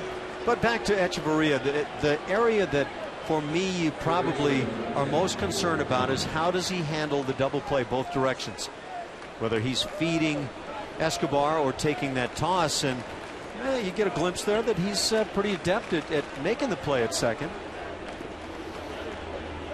Ron Washington out to talk to the home plate umpire about that play as far as whether or not it was fan interference or a ground rule double. If it is fan interference, the umpires can place the base runners where they think the runner would have ended up had there not been the interference. I think Washington was told that ball bounced out of play under the seats before it bounced back. Michael Young, maybe the most pivotal swing of the bat this afternoon, a 3-run home run in the 5th, capping off that 5-run inning. That home run snapped a long homerless streak for Young. He had not homered in 88 games.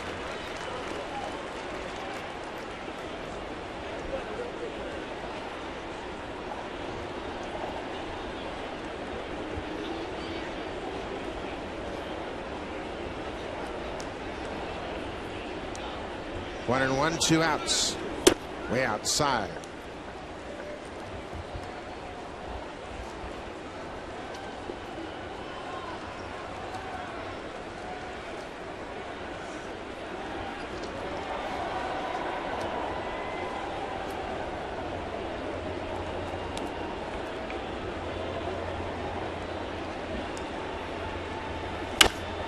Now gets this one into center field. Colby Erasmus on the run. He's not going to get it. This ball bounces out of play. A ground rule double for Michael Young. He has a 3-hit day. 2 runs come in to score. Young has driven in 5.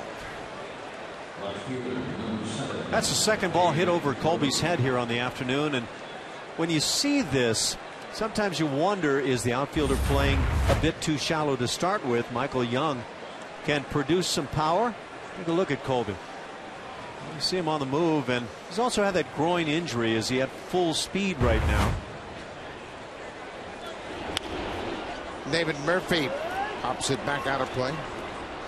Yeah, the groin injury is certainly something you'd have to consider. We've seen Rasmus move much better in the outfield, and I'm sure that's a little bit of a restriction for him. Texas 10 runs on 16 hits this afternoon.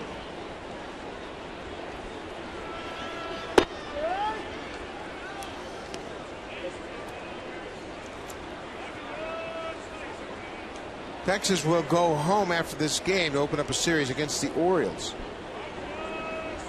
It'll be Baltimore, Minnesota for 4, and then Tampa Bay on a long homestand. Texas then will have an off day before going out on the road to Cleveland, Kansas City, and Tampa Bay. So they've got 2 long stretches, 10 at home, and then 10 on the road, back to back. Bouncing ball. Echeverria throws out Murphy. That ends the inning, but Texas scores 2 more. Michael Young's had a big day on Ricky Romero bobblehead day. It's all Texas as they have a 10-2 lead.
Sharp contest on Facebook today.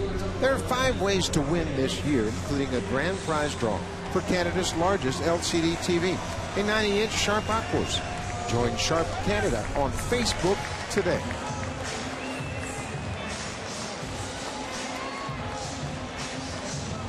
Matt Harrison has really settled down.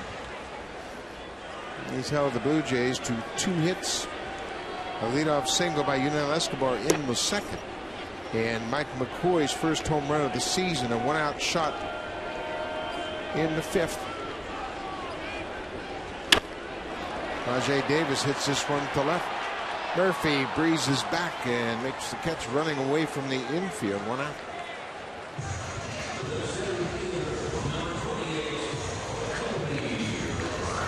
Matt Harris looking for his 14th win of the season.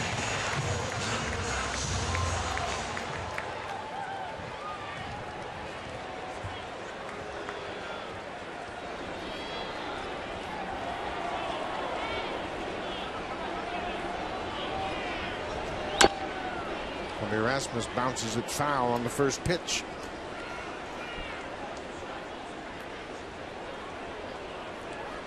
Rasmus has grounded out twice this afternoon.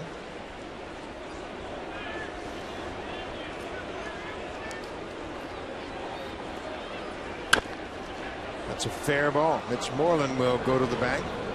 Rasmus is retired. 2 quick outs here in the bottom of the 6th. Let's check in with Jamie Campbell.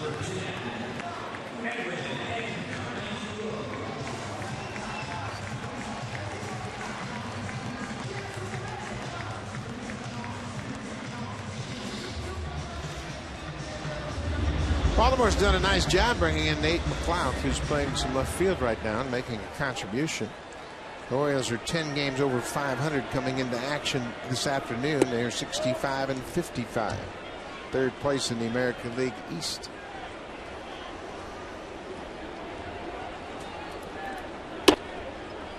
Two and 0 to Edwin Encarnacion.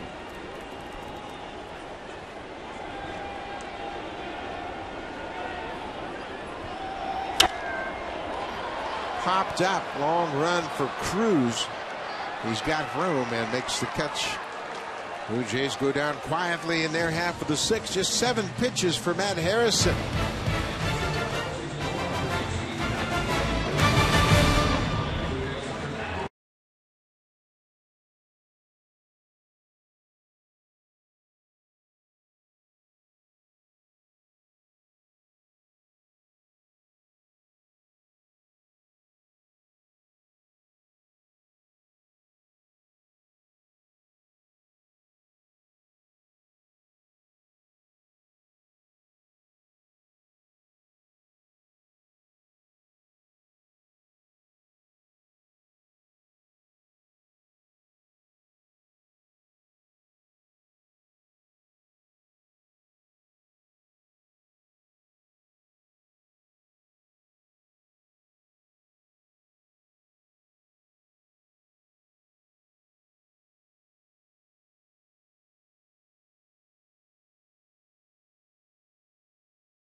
It's time for Inside the Numbers, brought to you by the Aspire Travel World MasterCard from Capital One. And today we'll take a look inside the numbers of the relievers that have joined the Blue Jays. That's a trade to the Blue Jays. Brandon Lyons, Steve Delabart, Jay Happ, and Brad Lincoln have all pitched better and better. Lyon has been terrific in his 11 games, and Delabart has been almost as good. Jay Happ, with a great start last time out, made his 3rd start since coming over. That was a promising start, one that says he will be for some period of time anyway in the starting rotation, and he could be a guy that earns a chance to be in there for a lengthy time. But Steve Delabar, one thing he has shown is a power arm, and he can come up with a bunch of strikeouts. You mentioned Brandon Lyon. He's been off the charts with the strikeouts. Delabar into the ball game, his 44th appearance of the season. It's 10-2 Texas. Giovanni Soto takes a first pitch strike.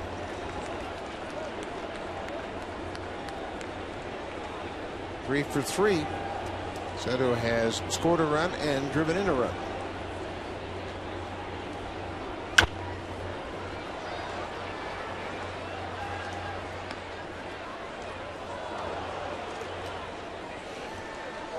Steve Delabar with that good fastball, and his split finger pitch has been much improved over the last several outings. He's got a lot more depth on it. He's really taking the upper hand against the hitters. What's caught me off guard is he'll throw that in any count. He's thrown it with 3-2 counts, even one time a 3-1 count, as I recall. He's got a lot of confidence in it. It's a good strikeout pitch for him. After he establishes that good fastball, he can throw that hard splitter and get some strikeouts. Upstairs, and Soto lays off. 2-2. Soto leading off the seventh.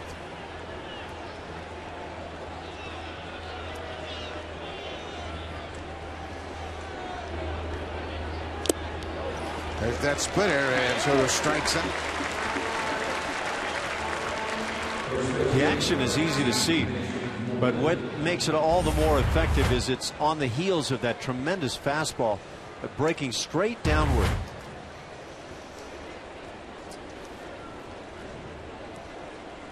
Well, right on cue, Delabar delivers with that split finger pitch and picks up the strikeout. That action that Soto made in the dugout with his hand downward, that says that's the physical action where a player is telling another player it was the splitter. It's that downward action pitch. 16th strikeout for Delabar since coming to the Blue Jays. He's now pitched a total of 9 2/3. It's Moreland. He struck out a couple of times this afternoon, but he picked up an RBI in his first at bat.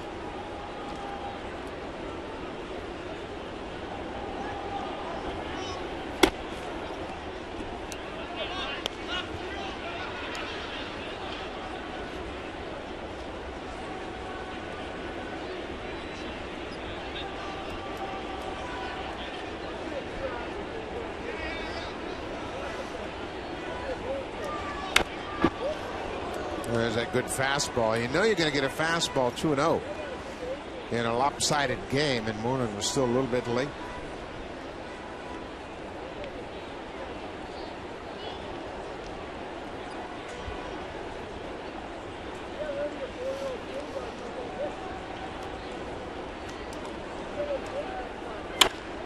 There's a splitter, and that's driven towards center, and that's going to get down safely up against the wall.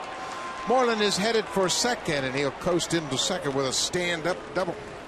His 12th double of the season, his second hit of the afternoon.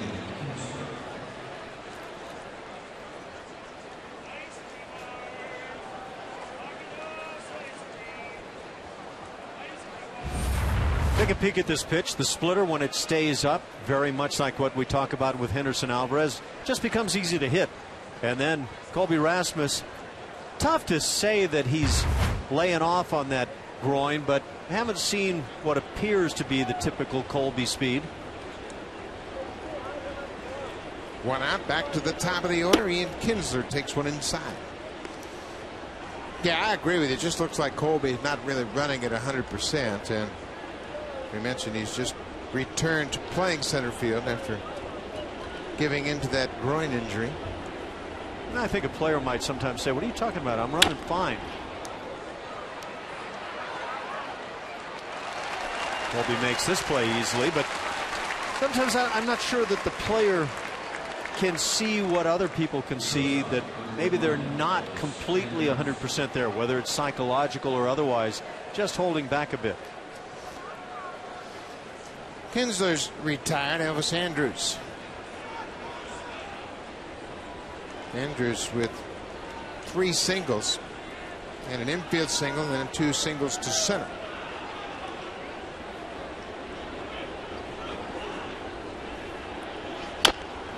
Fool on that splitter, pulls it foul.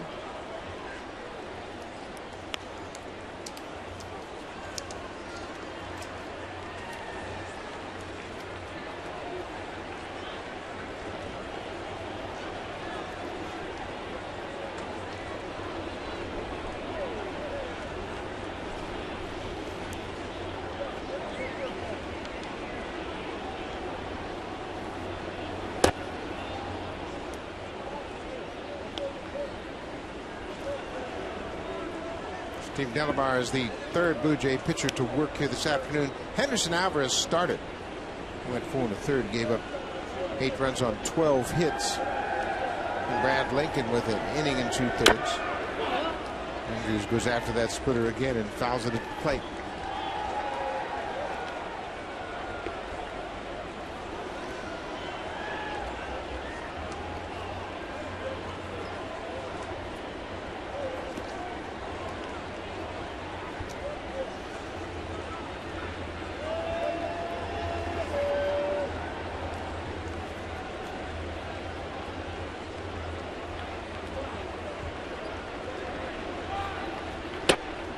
Way outside, it's 2-2.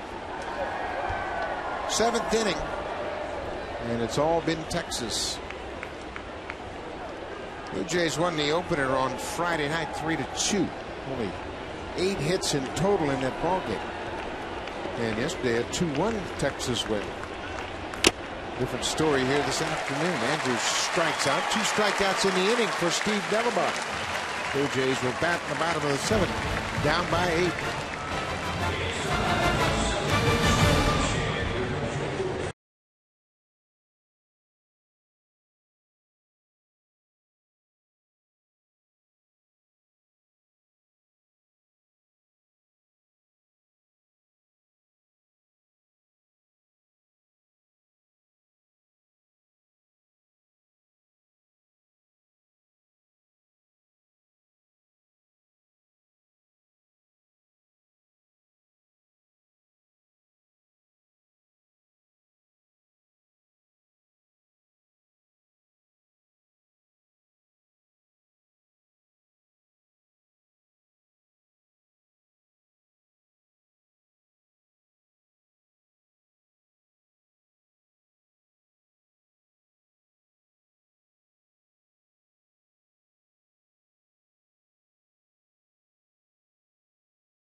Report. We're going to take a look at AA New Hampshire. Your Victoria Albert, the former Ranger, has played 3 games at New Hampshire, and he's in the lineup this afternoon. He's catching this afternoon.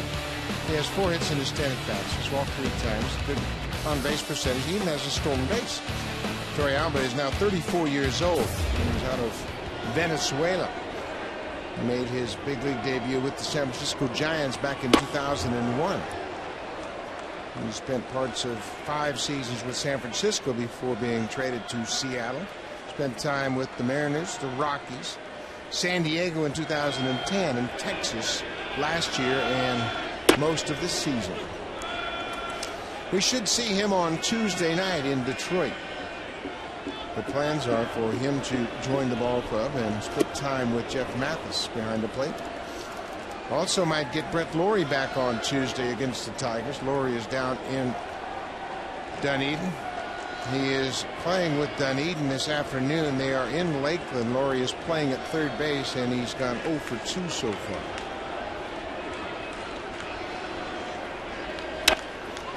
You know, Escobar fouls it out of play. The plan is for Laurie to play tomorrow in Florida in the Gulf Coast League. Dunedin in the Florida State League is off tomorrow. So Laurie and Jose Bautista will both play tomorrow according to plans. Josh Hamilton on the warning track made it look easy. Boy, he had a long run and makes a basket catch with his back to the infield. Guy that's been a center fielder. This year he spent a lot of time in left field, but he can still go. He's a big guy that runs well. And I think they've tried to keep him away from injuries. A lot of times I think center field is the most injury-free position for an outfielder. I think down in the corners is the toughest spot, but nice job going back on this ball. 56th start in center field this season. And he still has that great speed. Point says Sierra has walked and struck out. His average still over 300.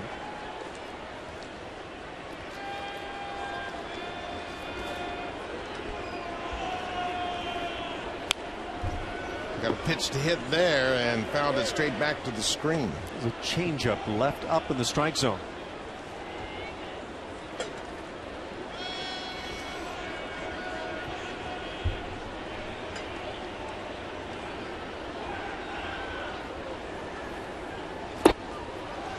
It's down and in, and he strikes out. Second time he's struck out this afternoon. Talked about that back foot slider possessed by this left-hander, and he'll pick up some strikeouts with that pitch. Just tries to drop it down back into that back foot area of the right-hand hitter.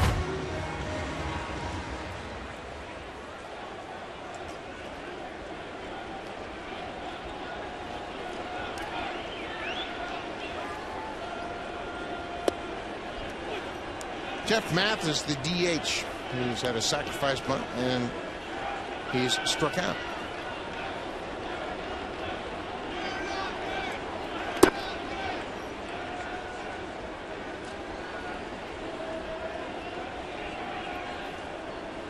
Matt Harrison has retired 17 of the last 18 he's faced.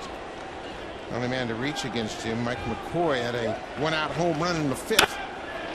Jeff Mathis hits it to left, but that's going to hang up for David Murphy. Another 1-2-3 inning for Matt Harrison, and he has settled in nicely. The offense has helped him with a nice cushion.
Great times are waiting. Please enjoy responsibly.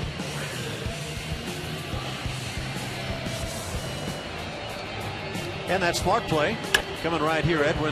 Encarnacion hits it on the ground to shortstop. And that's where Elvis Andrus comes up with that play. That bounce throw, probably the real smart play. That's a great way to keep from throwing the ball away. Edwin has run well this year, but Andrus so gifted, and that smart part again, just bouncing that one hopper into the bag. Take advantage of this artificial surface on a warm day. The roof is open, and that ball skips across that infield very effectively. Andrus had a good day in the field and a good day at the plate. He's got 3 for 5 so far this afternoon. Good-looking young shortstop right there. He's really tightened up his defense, as you mentioned. Over 20 years last year, just 11 so far this season. New pitch for the Blue Jays will be the right-hander Brandon Lyon. Steve Delabar had a good inning, a couple of strikeouts, and gave up a hit. Double to Mitch Moreland, and now Brandon Lyon will get some work in. Lyon pitched 2/3 of an inning on Friday night.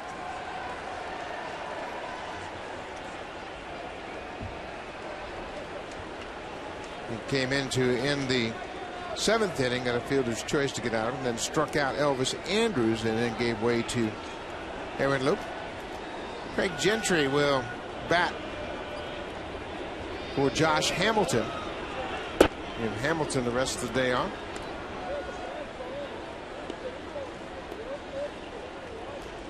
Gentry started the first 2 games in center field.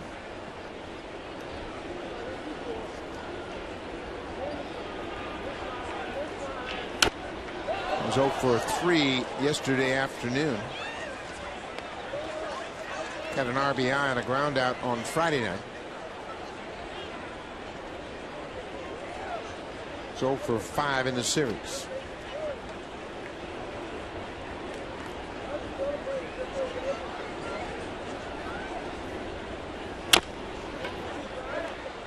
Escobar quickly in time to get Gentry.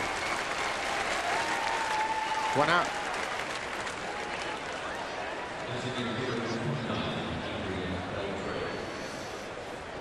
We mentioned Brandon Lyon and how effective he has been since he's joined this ball club. His strikeout numbers are ridiculous. He has 22 strikeouts in 11 1/3. Opponents hitting just 154 against Brandon Lyon since he's come to the ball club. This is his 12th appearance with the Blue Jays. Gets ahead of Adrian Beltre with a fastball. He's the big kid playing against the little leaguers right now in terms of the strikeouts. A cutter just off the plate outside, a ball on a strike.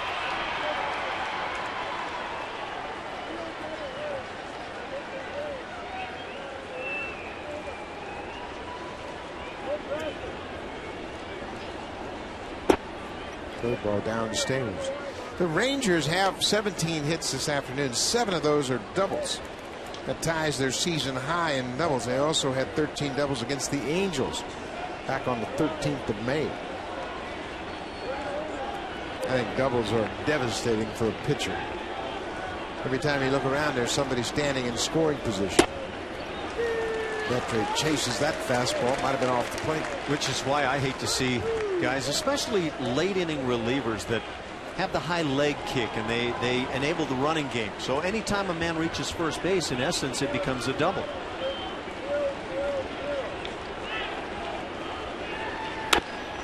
He reaches for that breaking ball and pops it up. Echeverria calls for it, makes the catch. 2 down. UEFA Champions League returns all season long on all Sportsnet channels. The action begins Tuesday at 2:30 Eastern. World 1, East, Ontario, West, and Pacific. Complete UEFA Champions League coverage on your favorite Sportsnet channel. Lots of great soccer action coming up.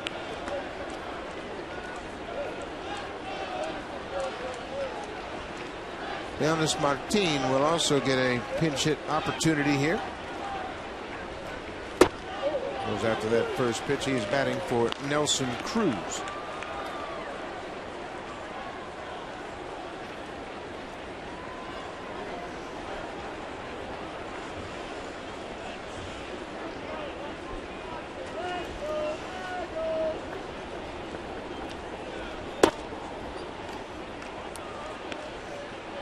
Martin has appeared in just 16 games for the Rangers.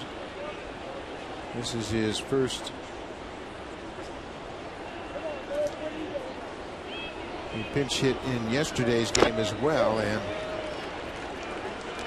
struck out.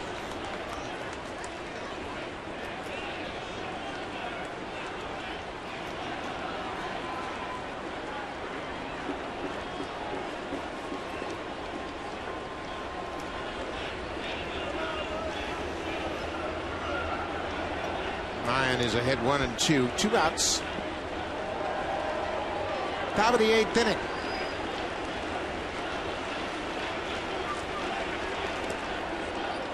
Martin did a good job of laying off that. That's a tough pitch to lay off with that hard breaking ball that Lyon throws so effectively. That's what you'd like to see Henderson Alvarez pick up, is that ability to start that slider at the knees, especially when ahead with 2 strikes, and dive it into the dirt. Curveball missed inside. It's a full count.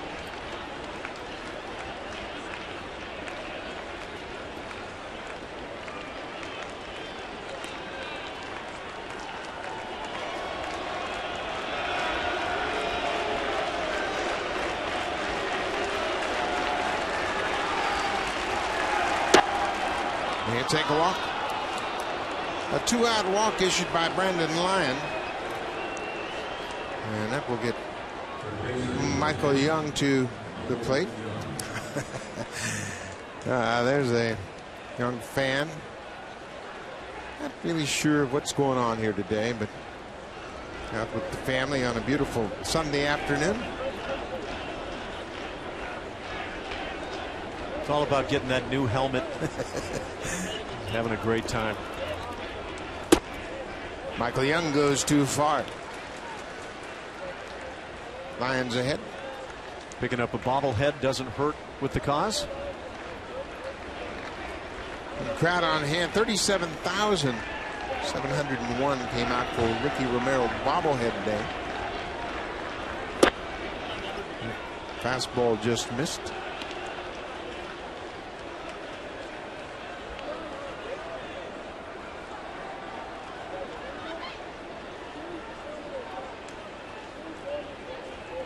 Michael Young's had some day at the plate.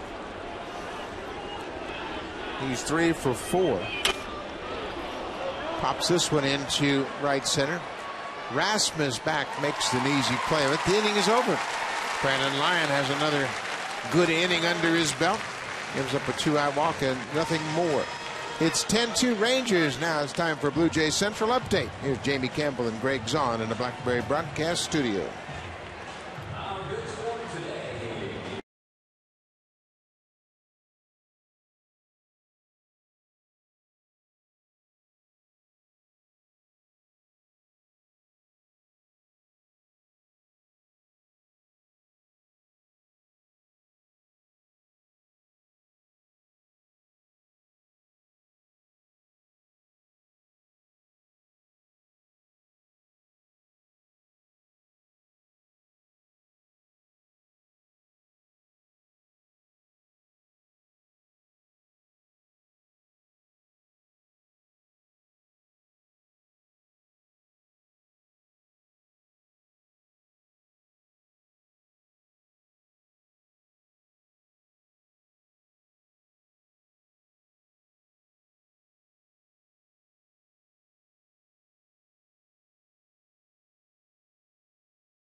Hamilton, he'll take over defensively in center field. David Murphy, who began the game in left field, moves from left to right defensively. And Jonas Martin, who pinch hit for Nelson Cruz, takes over in left field. So a completely different outfield. And Mike Holt, the rookie, comes off the bench to take over for Michael Young at third.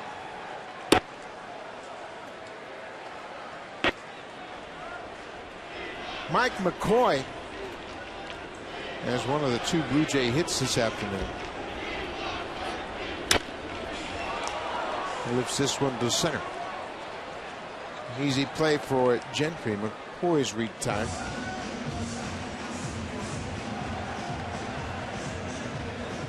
Well, Matt Harrison is really impressed this afternoon. Good combination of location, changing speeds very effectively. His changeup has been a very good pitch for him all afternoon. Mentioned at the start of play today, 3 complete games already. He's only at 83 pitches now with 1 out in the 8th inning.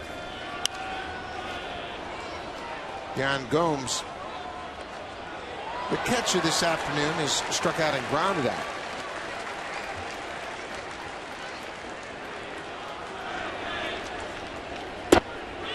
The Rangers have had 1 3-hitter. That was way back in April. Neftali Felice, who has since gone on to the disabled list, threw a 3-hitter against the Tigers. A breaking ball in the dirt. Gomes strikes out. Here's the throw to first, and Gomes is retired. Matt Harrison's making it look easy. 7 strikeouts now for the Ranger left-hander. Well, his whole approach makes it look easy. That quick working style, just kind of a very compact delivery.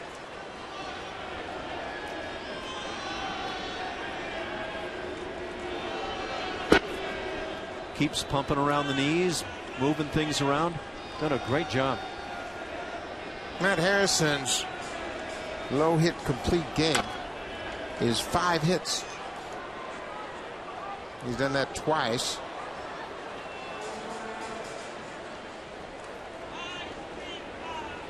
Did that against the Mariners in Seattle. 9 innings, 5 hits, 4 walks. Mike Hope into the game, makes a nice defensive play. Just 7 pitches, and Matt Harrison is in the driver's seat. We'll go to the 9th. That's all Rangers this afternoon.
Farm Report. We'll take a look once again down in Double-A.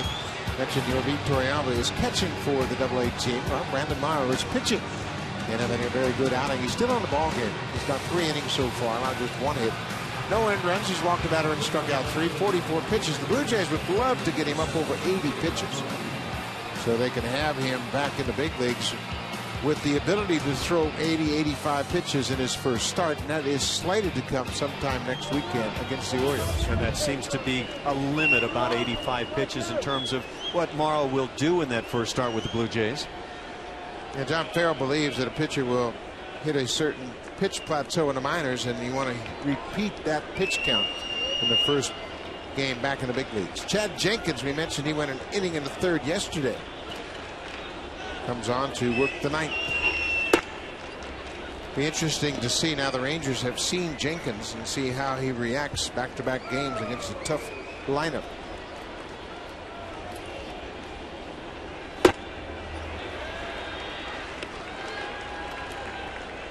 Jenkins has been a starter throughout his minor league career. He's a former #1 pick.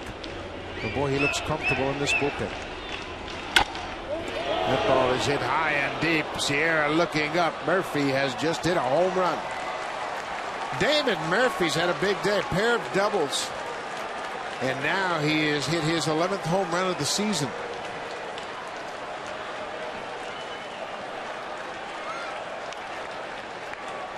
I was thinking about the Texas Rangers and their offense. When you think about them, you're not looking at them on the field. David Murphy might be the guy you forget about. Let's see what he does with this pitch.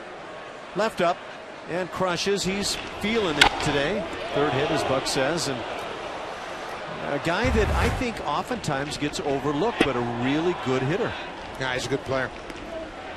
Murphy, his average now at 306 with a 3-hit day. Got 11 home runs. He's driven in 46, and you can play him anywhere in the outfield. Giovanni Soto grounds out to third. That's the first out of the night. Now Murphy hits the home run off Chad Jenkins. That's the first run Jenkins has allowed. This is his 6th appearance. 7 innings of work. He'd allowed just 2 hits prior to that home run by Murphy.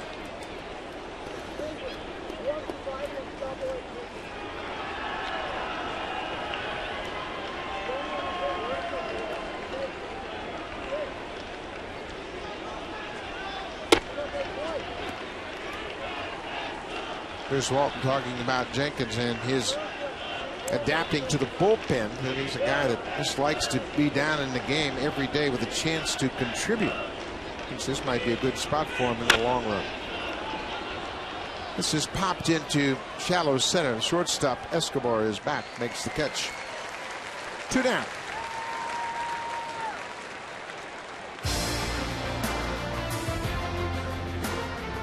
The all-new 2012 Honda CR-V. Yeah, it does that.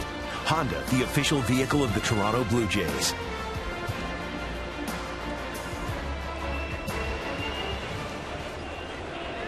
Leadoff man, Ian Kinsler. Kinsler batting for the 6th time this afternoon. He's got 1 for 5. That one hit was a double back in the 3rd inning.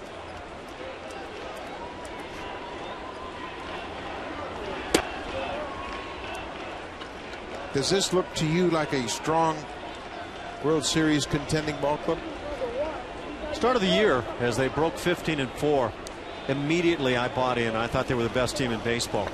Right now Washington has the best record, but do I think the Texas Rangers have a chance to get there? I think they're one of the strong contenders. Obviously, I think the Cardinals in recent years winning a couple of World Series have proven that you don't have to be the best team in baseball to get to and win the World Series.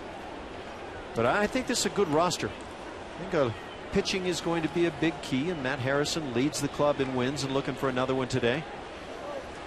Ron Washington certainly understands what it takes to get to the postseason.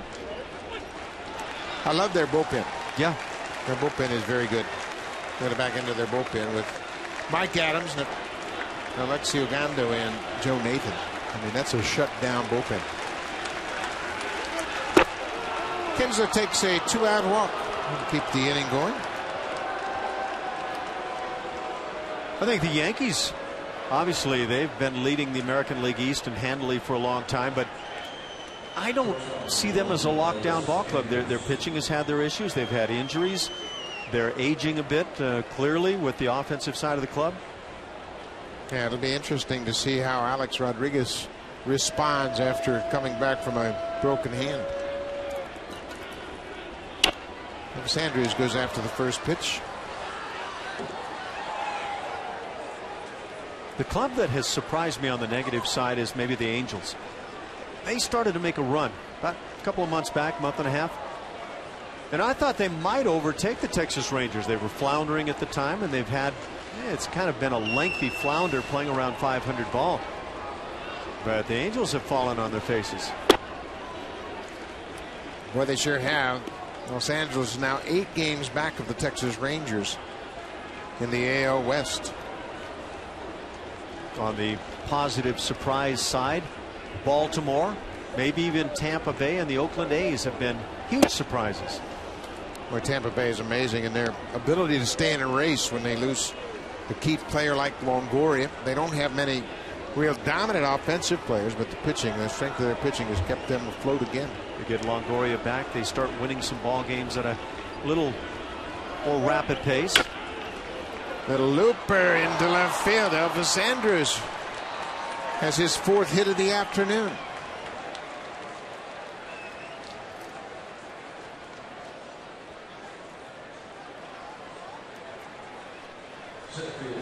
That's 19 hits now for Texas, and it's 11-2.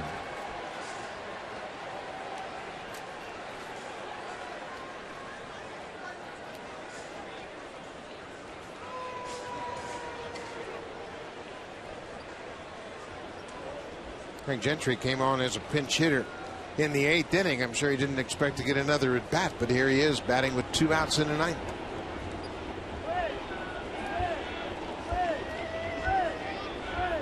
Gentry grounded out to shortstop in his only at bat. It's jammed here. McCoy will go to first, and the inning is over. Jenkins gives up a leadoff home run. Blue Jays will bat in the bottom of the 9th. They're down 11-2.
Had a great day this afternoon against the Blue Jays. He goes 8 innings, allows just 2 hits, and he had everything working all afternoon. 7 strikeouts. You get to see a bunch of those right here, but made it look so easy, as we talked about. He leads the Rangers in wins. This is his 14th, and everything on the money for him, and that offense certainly helped as well. 8 innings, 2 hits, 2 earned runs. He walked the batter and struck out 7 through just 90 pitches. He retired the Blue Jays in order 6 times this afternoon, and retired 21 of the last 22 that he faced, but he will sit down for the 9th and turn things over to the bullpen. The game is well in hand, and Mark Lowe will come on to work the 9th. Anthony Gose, batting for Rajai Davis, goes after the first pitch. He grounds out to second.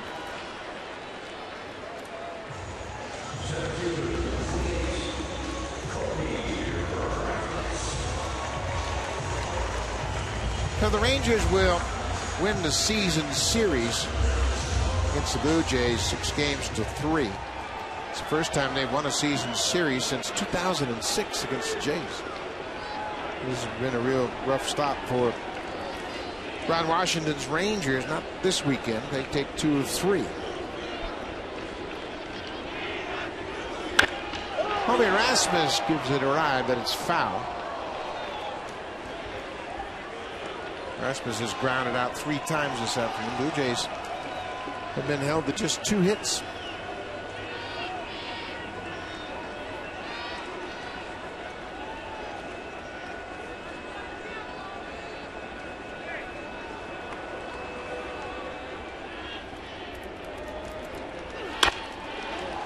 time he goes to left field. Elvis Martin on the warning track makes the catch. 2 outs.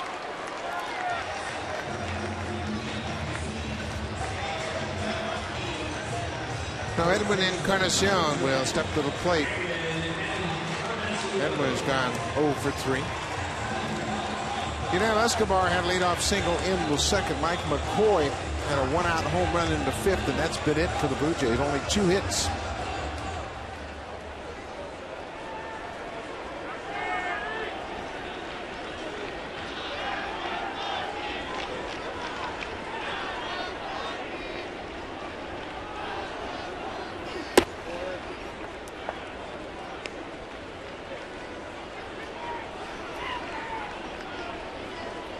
The Blue Jays have been held to 3 hits 3 times this season.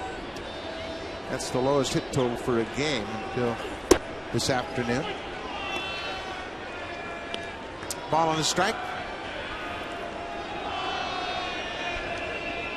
High expectations this afternoon at the start of this game. Henderson Alvarez coming off a good start his last time out against Chicago. And the Blue Jays had hit Matt Harrison hard earlier this season. Wasn't the case this afternoon.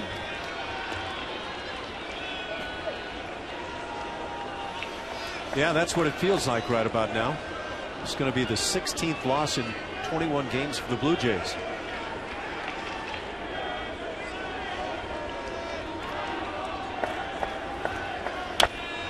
Shown with a good cut. Fouls it back. It's 2-2.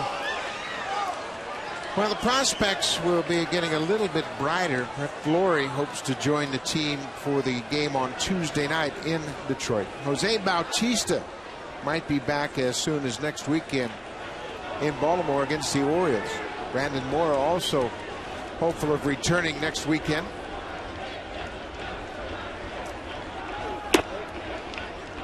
But it's very difficult, and you can see the impact of losing 4 key bats in the Blue Jays lineup. Talking bats now, it was pitchers early in the season, and of course those pitchers are still gone, so it's just been a terrible case of math stacking up against John Farrell.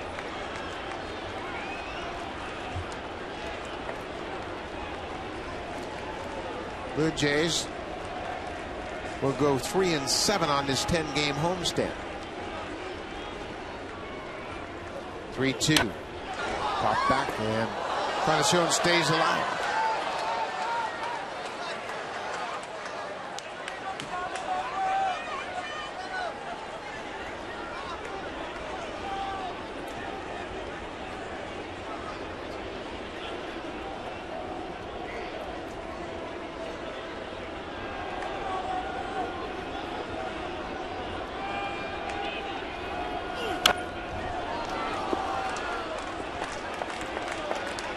Edwin still battling, as he has all season long.